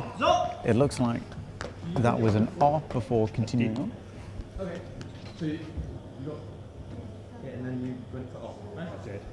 Yeah, so they're just clarifying. He was hit with an R but continued playing, even though he did make the declaration. So he made the declaration of R there but continued the swing. So I think this will just be the point against him. I think. I'm going to say E, O, so that is the point against, which means the score is currently 1-0.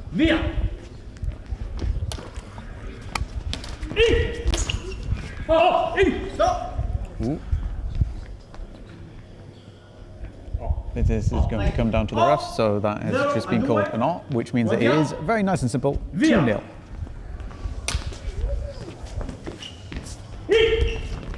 Now, I believe Tom on the left, he's been having, in my opinion, a cracking day. Fantastically fast, finding that opening, just pushing their advantage, getting in, getting a clean sheet, 3-0, and through to the semi-finals.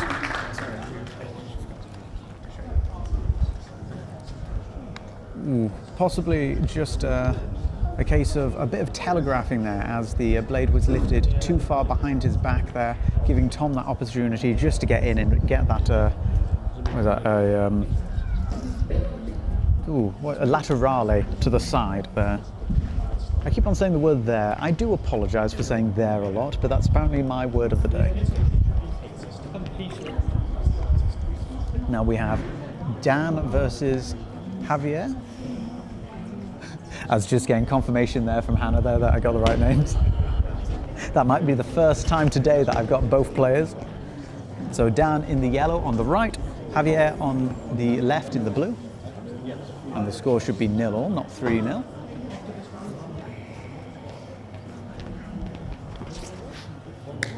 So both of these contestants really experienced.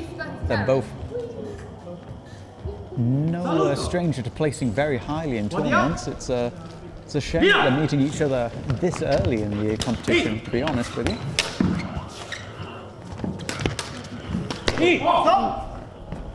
It's a good strong hit. It looked controlled, but you could hear it from here. Tempo. Refs are having a little bit of a discussion here. Let's have a look in the replays. So I think this is just a case of trying to figure out what happened first, getting the right order. Okay, the E was first and it was also in Missoura. So So that means that that is a point to down. So what happened there is E was, there was an E hit, but it was close enough to the body that essentially the lightsaber would have cut through, which means that the point is given. But there is another point going to Javier, which means that it is 1-1. Ooh, lovely sneaky tap.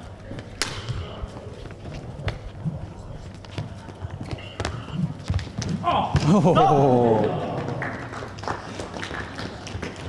Beautiful Levante. Stay form 2 Levante, bring the score to 2-1, I believe, for Javier. Nice little snipe on the hands to keep the pressure off down there.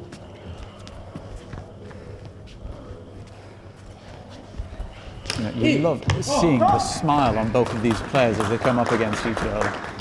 It's really the point of LudoSport is really to enjoy the movement, enjoy the time, enjoy the lightsaber fans. You're basically.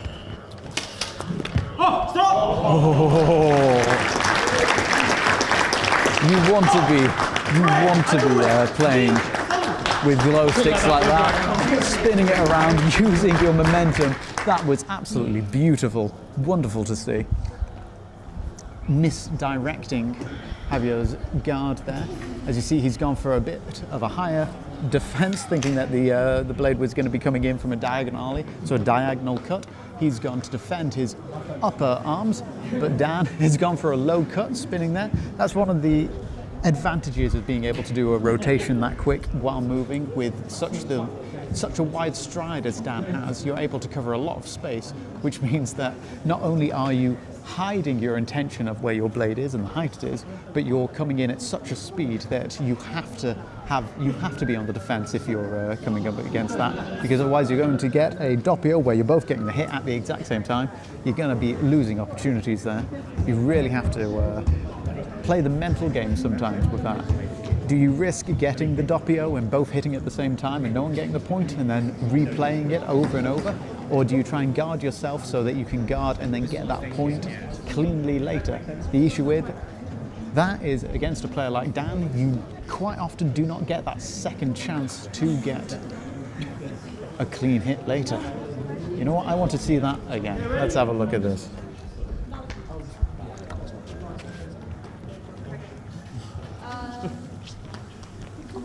Versus Terry, and then that's the last fight. Beautiful. So we're going into the last fight of the round of 16 now. This is going to be Reese versus Terry. Saluto. And here they go.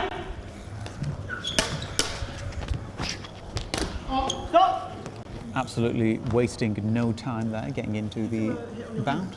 Not on my hands. As I connected with the defender, I think it was a hit. So. Still a white card warning, just please, if you do feel it or feel that you've been struck on the... So ref is just having a little bit of a white card warning, just making sure that both players are just remembering to declare if need be. Very quick and precise, wanting to get that point back, which brings the score to 1-1. I was trying to figure out what the weird buzzing sound was, and then I remembered lightsabers. I thought there was an electrical buzz on the microphone, Spirit. More fool me. That is currently 2-1 in favour of our yellow player. So there was an R call, but I believe it should have been, it was a misdeclaration, so it should have been an E, but he called R, that is going to give the point away, which brings the score to 2-all. No, the refs have kept the score as it is, so it is still currently 2-1.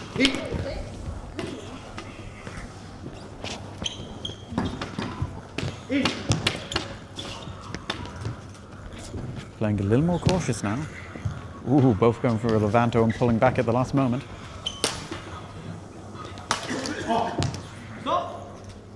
Little tap on the back. That brings the score to 3-1, and our friend in the yellow is going through to the quarterfinal. Let's have a look at some of this. So that was the final round in the round of 8, which means we're going to be going into the quarterfinals very shortly. The room has gone really quiet, so I feel a little bit conscious of when I'm talking. It has gone very quiet. There we go, there's a bit of ambient noise there. I think that was Giggles chiming in just to make sure that the mics are working. So very soon we will be announcing the first 2 minutes, we're just going to take a quick look at players coming in for the quarterfinals. So this is going to be the last 8 players in the tournament. That's going to be announced in about 2 minutes or so. Until then, I'm going to put on a little bit of background music for you, and I'm going to give my voice a tiny bit of a break. We're going to be back in about 2 minutes, so that's enough time. Run to the toilet, go get a drink. If you want a cup of tea, I'd say probably ask someone else to put it on. You haven't got that much time.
Hello and welcome back.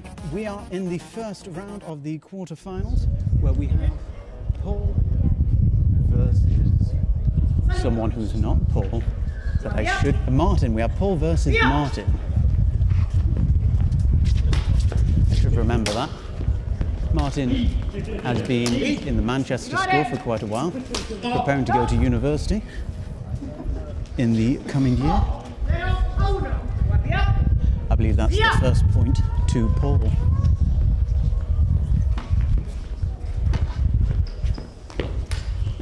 So, Steve Mine preparing to go to university to study media studies, which I highly support his decision to do so. Because it'd be nice to get someone else on the streams in the future.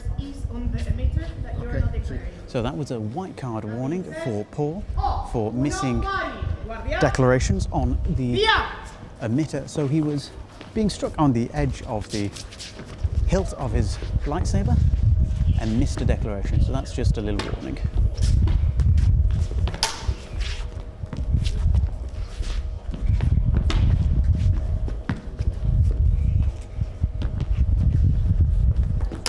Both players very cautiously respecting each other's space here. Beautiful following motion there from Paul. Getting that E, then R combo. Paul using a saber that he designed himself. If you ever get a chance to have a closer look at it, we'll see if we can get it on camera later. It's absolutely gorgeous. Has quite a bamboo feel to it. Lovely snipe on the leg, bringing the score to 3-1, which I believe is the win for Paul. Let's have a little bit of a look at that last play.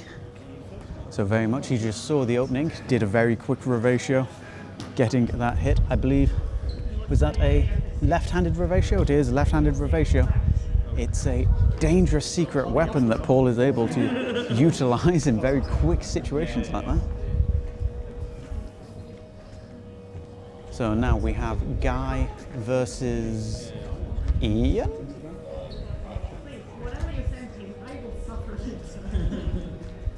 Ooh, please don't tell me off if I'm getting names wrong again. So it is Ian versus Guy. Got them right. I'm going to say that's a point for me. Well done, Sam. That deserves a thumbs up on the video, surely. Go on, give us a like for that one.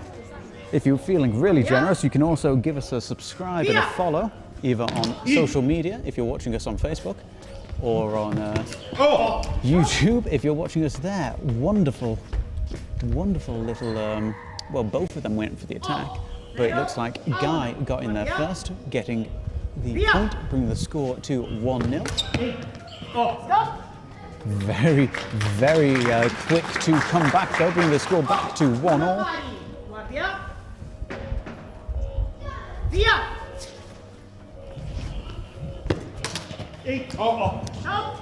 It looks like that was an E on Guy before the R happened, which means that that is a second point to Ian.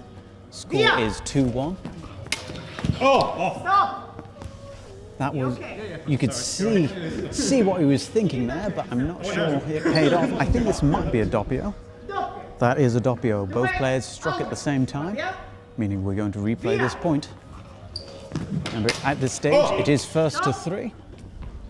And we're now on the golden point. Ooh, well, we're going to find out if we're on the golden point. Refs are having a little bit of a discussion. Let's see what happened here.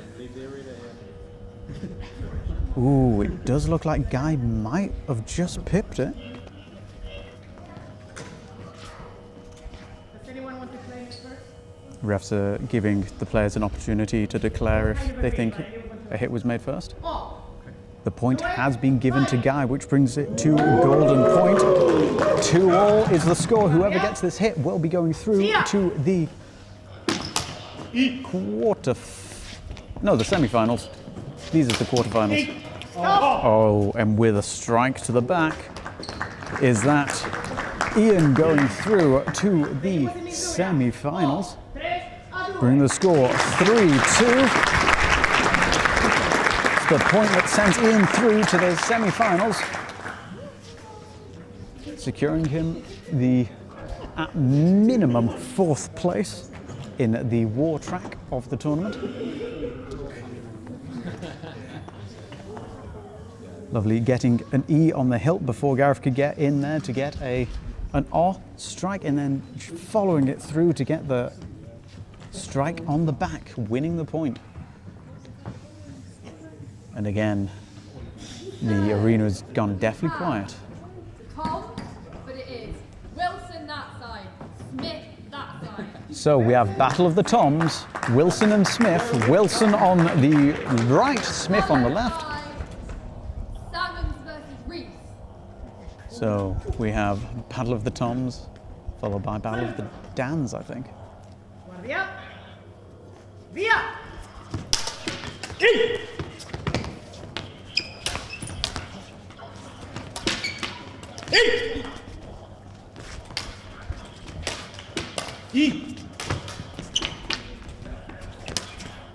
Stop. They really wasted no time getting straight into swinging at each other. The hit on your legs was coming up. Okay. So that was enough. Oh, uno a zero. So that's the first point. The ref said that there was a hit that was missed or misdeclared, that it was on the upper leg. Tom's pressing Tom hard. Working beautifully to keep each other out of range, but there is the R hit coming in the upper arm. Brings the score to 1-1. Doppio. 1-0. However, that is a doppio. Ooh, let's get back onto the line. Via. So I was wrong, the score is still 1-0.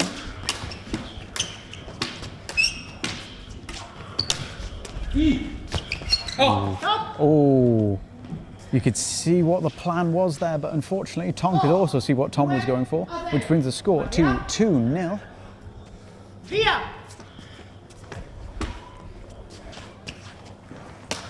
Concentration from both players. I can almost feel it from here.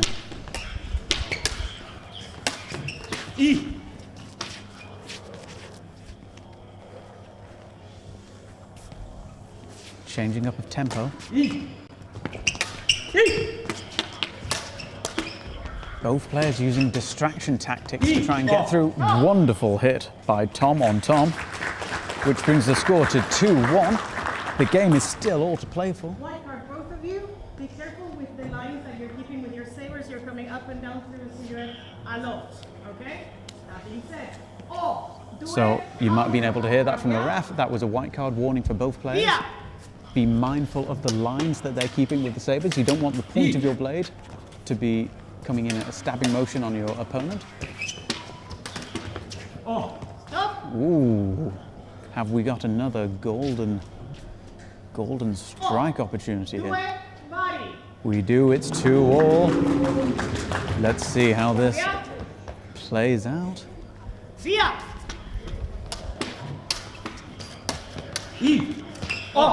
Ooh, this looks like a doppio. Let's see what the refs call it. Duel. A tre. No, it's been called good. That leaves the score at 3-2 to Tom, sending Tom through to the semi-finals, and Tom unfortunately also being knocked out. From the Battle of the Toms, we now have Battle of the Dans, I believe. It's both Dan and Dan, right?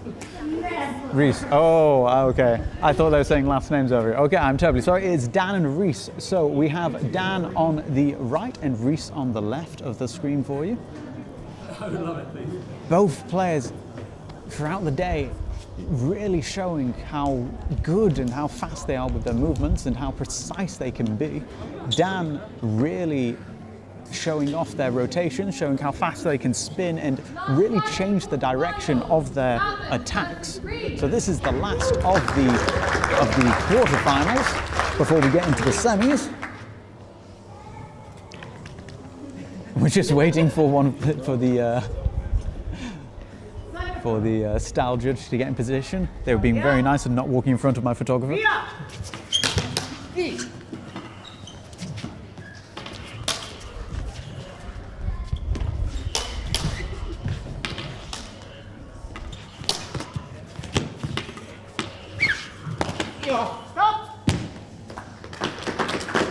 I shan't lie to you, I have no idea how Reese avoided so many of those strikes. So I believe there is a note here for declarations, but that leaves the score at 1-0 in favour of Dan.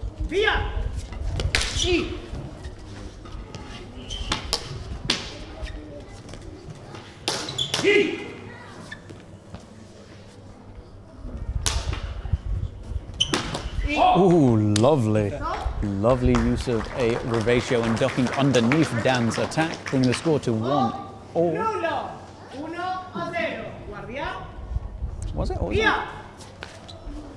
I believe that was an uno, actually. Meaning that no point was scored. Oh. That little hesitation after just that little hesitation, it's all it takes for Dan to really capitalise.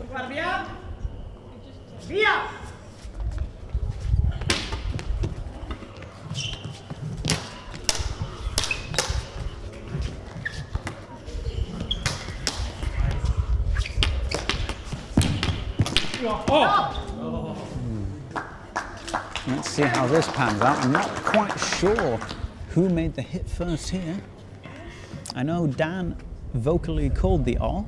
Was there also... That does look like it might be called a doppio. Let's see what the refs say. The point has been given to Dan. There was an E before the R, which means that the strike that came on Dan does not count, which leaves the score at 3-0 in favour to Dan, sending him through to the semi-finals. We're going to be coming back very shortly with the semi-finals as they just prepare up with the rankings and see who's going to be going against whom. I'm going to leave you with some music for a little bit, just as I go and see what's going on.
And we are back. So we have Ian versus Paul coming into the first of these semi-finals. Score is 0. Ooh. A little bit of a heavy strike. Was this a self-strike? So Ian taking a bit of a strike to the hand there. This is why we wear glove and hand protection. Let's have a look here. No, it was just a tap from Ian. Sorry, a tap from Paul on Ian's upper leg. Again, he is amazingly adept at getting these sniping shots where you do not notice that you've left an opening, but Ian always notices. Sorry, Paul always notices the openings. I wouldn't know about that till sometime tomorrow. There we go. He's checked his hand and he said that he's all right.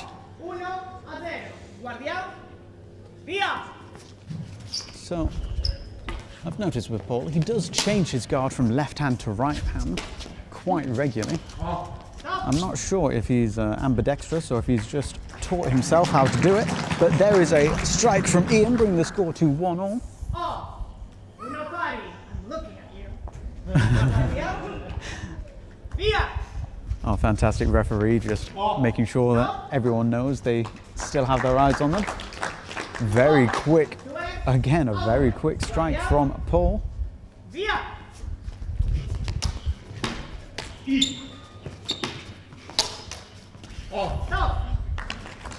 Wonderful.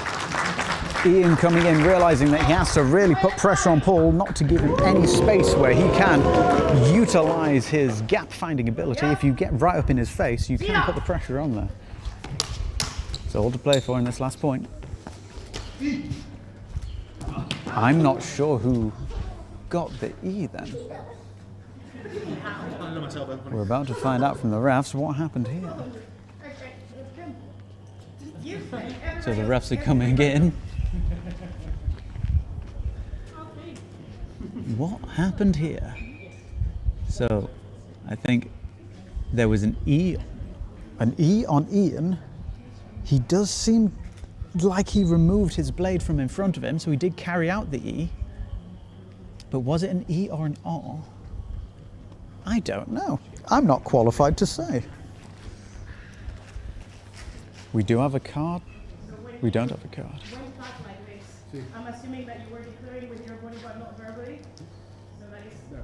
Oh. Due, a tre, vince. I see what happened there. That's a win for Ian. So what happened there is the refs were discussing, because it was actually Paul who potentially made the faux pas. As Paul declared the E, he removed his body, but he didn't move his blade. There we go. So yeah, he declared the E with his body and his mouth, but he kept his blade in motion. So it was Paul who was declaring the E earlier, not Ian. So the point stands, sending Ian through to the finals, I think. That sounds about right. I'm just going to double check that. Seb, just check. This is quarterfinals. Semi-final. This is semi-finals, so the next one's the finals. Fantastic. Yeah, so I was right. Yeah, it does send him through to the finals. I really should know the way that sports work better than I do sometimes. Ooh, and the fantastic Timor has come with my phone charger just in time. Hopefully he found my car and didn't just break into someone's. Thank you very much, mate. Oh, thank you. So, up next, you somehow predicted that is the right spot for you. Sam is there, Tom there. So we now have Sam, oh thank you. We now have Sam versus Tom in the semi-finals. Yeah, okay, these are the semi-finals, yep. Sam versus Tom. The score is 0-0. Via.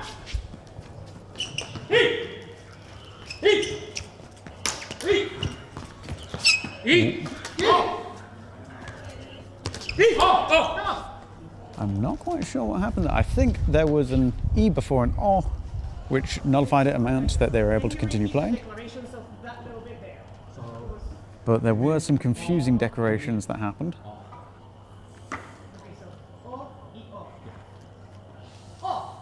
But that is the first point going to Tom.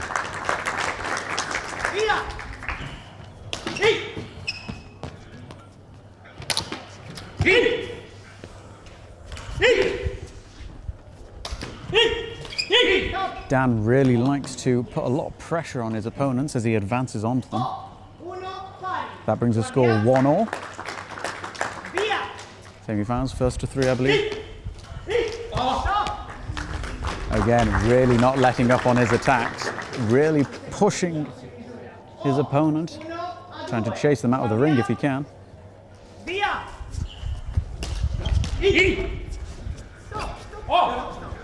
So we have a stoppage from the refs. I'm just going to see if I can see what the score table says the score. Yep, the score is currently 2-1. Score is now 3-1, which brings Dan into the finals with Tom entering into the third, fourth place playoffs. Both really showing how ferocious they can be during a bout. It's one of the things, very difficult player to defend yourself against when Dan is going for you. When he wants you out, he is really going to push you until you have no other option. Either you have to step out of that ring, or you've got to really start trying to make him panic.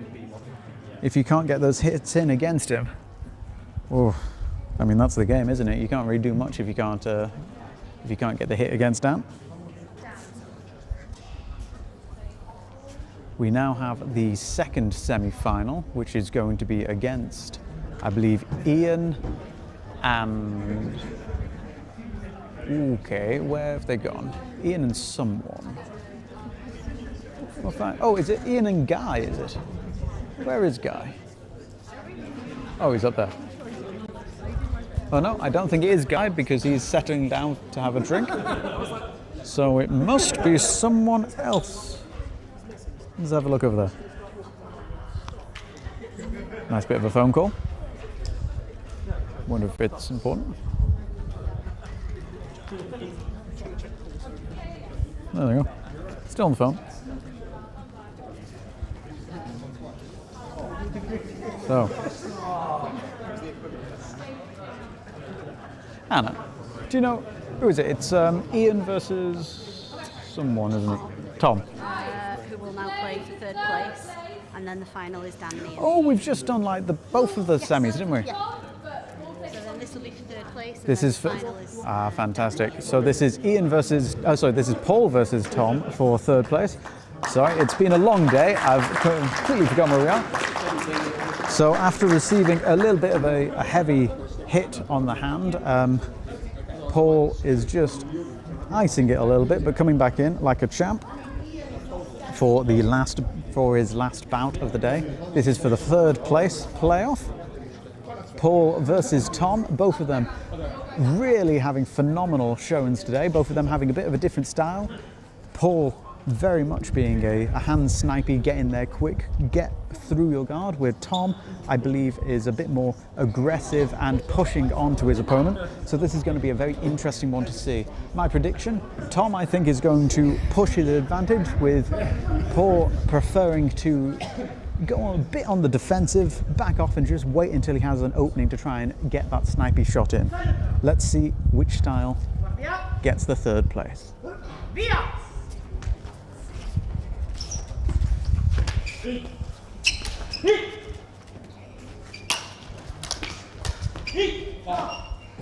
And almost to mock me, they do the exact opposite to what I said they would do, with Ian going on the attack and Tom going a bit more on the defense. So we have a yellow card, which... Your hands were here and it hit right here. So that's a yellow card for placement of the blade. So I believe that is still only 1 point to Paul, even though it was a yellow card. So a yellow card does mean that you lose the point to an opponent, but because Paul already had the point, I don't think it made much difference.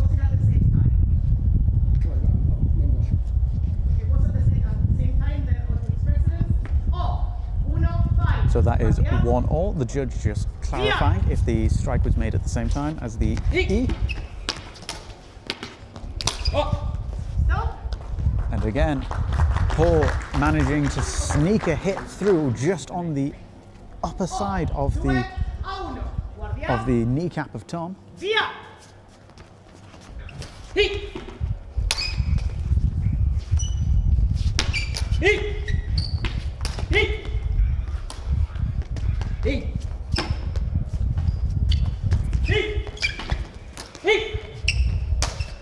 got to be careful of that placement towards the face. Just that little tap on the bottom is what's going to send it through. No, it looks like that's going to be a nulo. So no point is being granted by the ref. She's just giving the players a moment to calm down, bring themselves back into the game.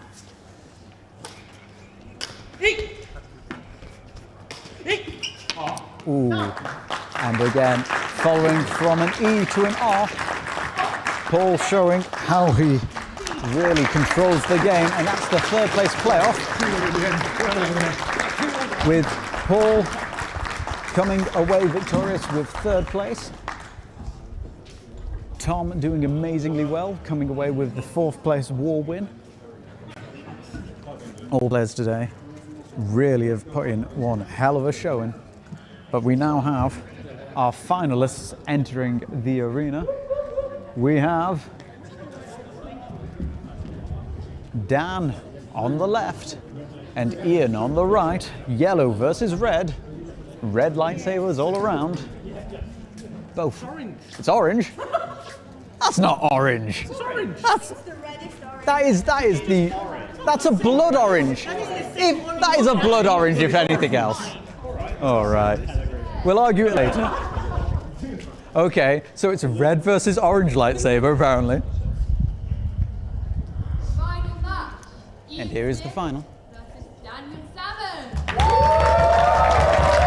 There's a chill for down as they prepare. As a reminder, it's first to 4 points and there is no time limit. There's no time limit, and it's first to 4 points. Except when I fall and die. So the game won't stop until 4 points are reached. Via! Oh! You can hear the air cutting as they go for that. First point going to Ian. Refs just checking if there was a declaration. Nulo, I was wrong. Means no points are given. Still 0-all. And we have another strike towards the knee. That is the first point going to Dan.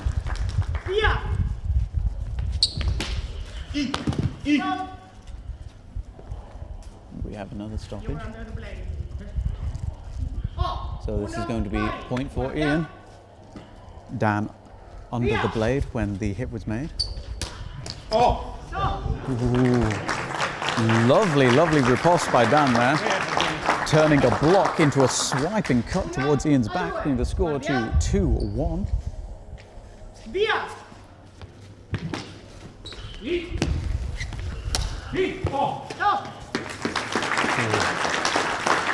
Dan having to take a risk, stepping towards Ian, or risk going out of the arena, not paying off. Ian capitalising on it, bringing the score to 2-all.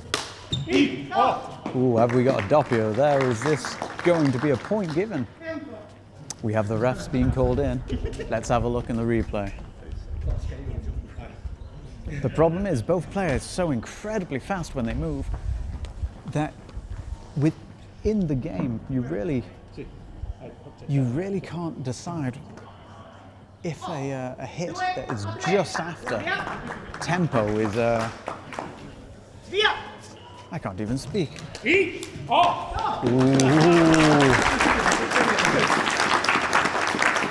Wonderful, and I believe 3-all brings us into the golden strike. Whoever gets this hit wins the tournament and is the champion of war.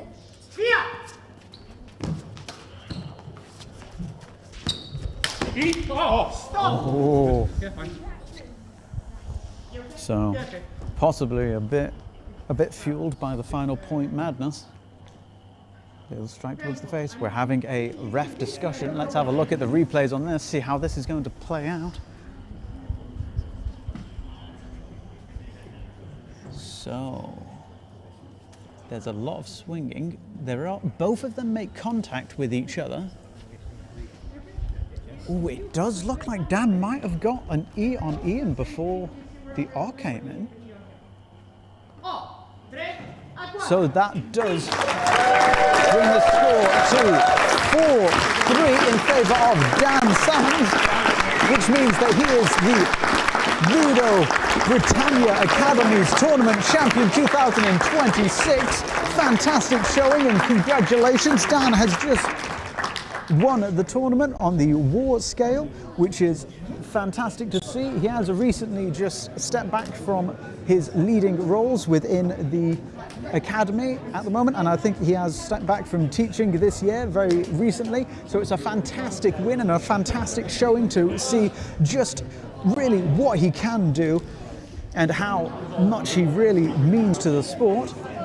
Absolutely brilliant to see. Ian as well, bringing in the silver, a fantastic player who unfortunately just at the end there, getting clipped on the top of the hands, just, I believe, being what really cinched it for him, but that was just almost unlucky really. I think almost any other player in that situation would not have made that hit on Ian. Fantastic to see both of them play them off. Fantastic to see everyone play so well this tournament. We're going to be going into the medal ceremony very soon. Remember, the war category isn't the only thing that you can win. There is also style. Style points have been judged throughout the day, and people are going to be given an average score from all the games that they've played. So even if you were knocked out very early on in the stage, your style points can still bring you a medal in the style track. So we are going to be awarding style and war medals very shortly. Until then, I'm going to leave you with a little bit of music as we set up.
Oh yeah, it's a bit rich. That is, he's gone there's a little bit rich.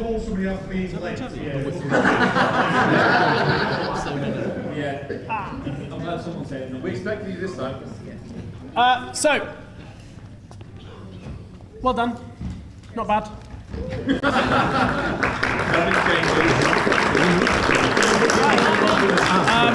No, in general, I was saying to Hannah at one point, I think it is good to see the fact that every single year the standard gets better. Still things to work on, but it does get better every year. There were some really, really interesting fights today, in a good way. Interesting. In a good way. The English so, interesting. Really, really well done. First thing I would like to say is a massive, massive, massive thank you to our cohort from Spain.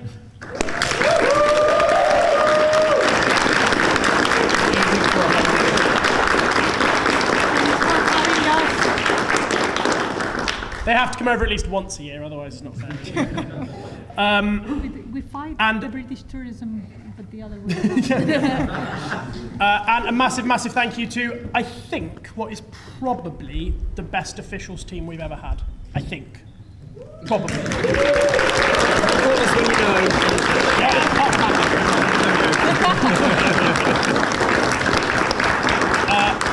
No, especially when all four of you were on the arena at the end, you were seeing almost everything. Almost. I think you'll need to retract that. No, you were seeing, I said to Eleanor at one point, like, everything was very, very, very clean. And everything was flowing well. Finally, massive, massive thank you to Rue and all the staff.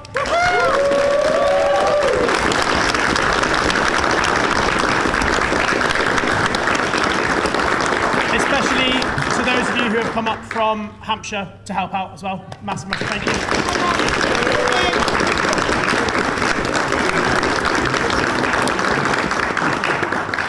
So, now over to the results. So, starting with Arena. Good job. Only took 2 weeks. In third place, Mr. Paul Dunsford.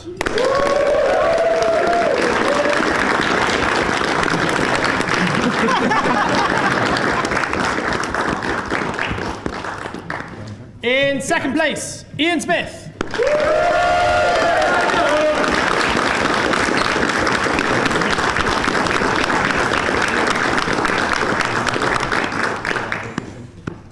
Moving on to no, I'm joking. And in first place, Daniel Salmon.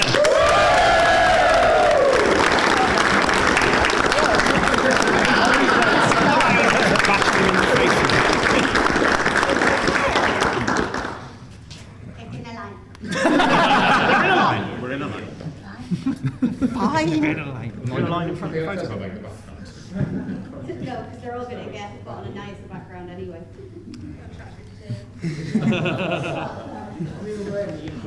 Well done.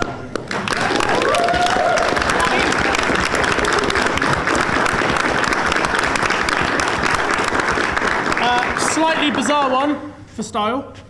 We have a joint second place. So in second place, Stephen Clancy and Cameron McIver.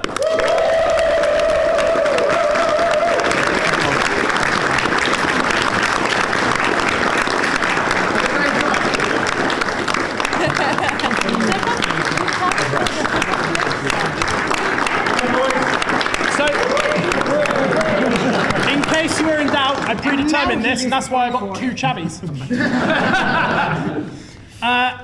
In first place for style, Ian Smith.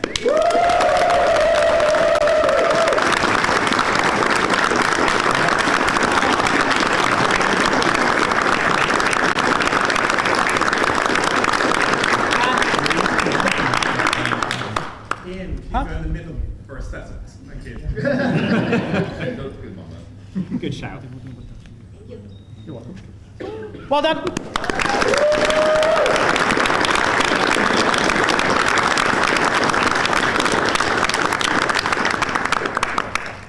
Get out. Did Incom want to say anything else? No. Well done, guys. Well done. Well done, Finally, a massive, massive thank you, as always, to Shots On.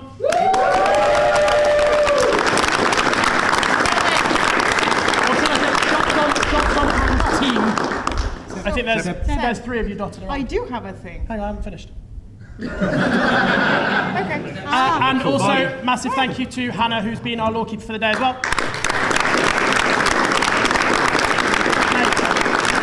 Thank you, Sam. I didn't do Being it. the head official and giving us assessments, which we really, really needed.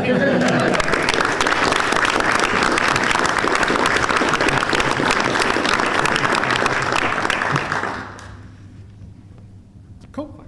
Yeah. We have the venue until 6, so have at it. 4:30. Okay. Quite early. Have some fun.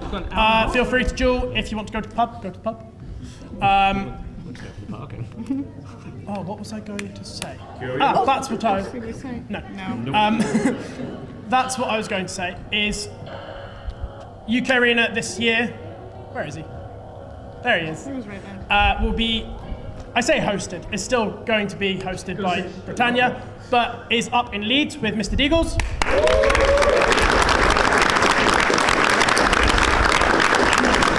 And that is on the 4th of July, okay? So those of you who have qualified from the Britannia Academy Tournament, the way that works is it's first place, the way we're doing it, correct me if I'm wrong, is first place in arena, first place in style, second and third in arena, second and third in style ranking. Correct. Okay?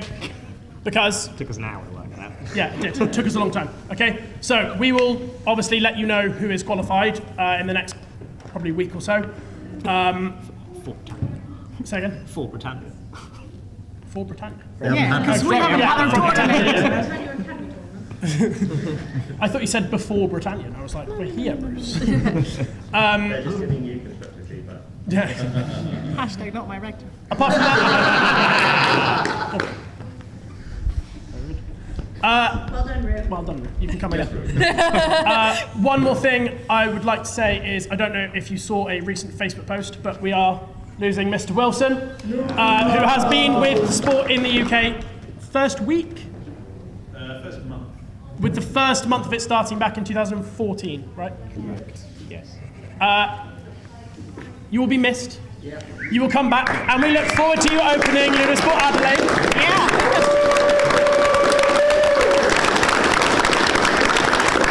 I'm saying it now because I know that the UK Arena was a little bit maybe, maybe not. So. Yeah, I might be a UK Arena, but for you now, I guess. What? Just shake your hand, kiss your forehead. Yeah. Kiss the ring. Cool. Thank you very, very much, guys. Have some fun for the next kind of hour or so, and then we'll start clearing up. Okay. If you want to head off, you absolutely can. Tell me what that you get.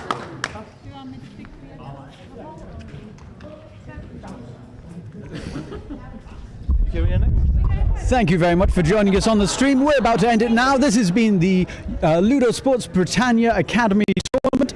You've just witnessed. Congratulations to all the players. Dan Salmons, even for winning the war. Ian for winning the style, and we'll be back hopefully very soon. We have, as you just heard, the UK Academy Tournament coming up later in the year. So if you want to keep in contact with us, if you want to see what's coming up, subscribe to the channel, subscribe to us on YouTube, that's always helpful. But if you want to keep up with some of the postings out, have a look on our social media and get in contact and keep us there. Right, let's see you soon.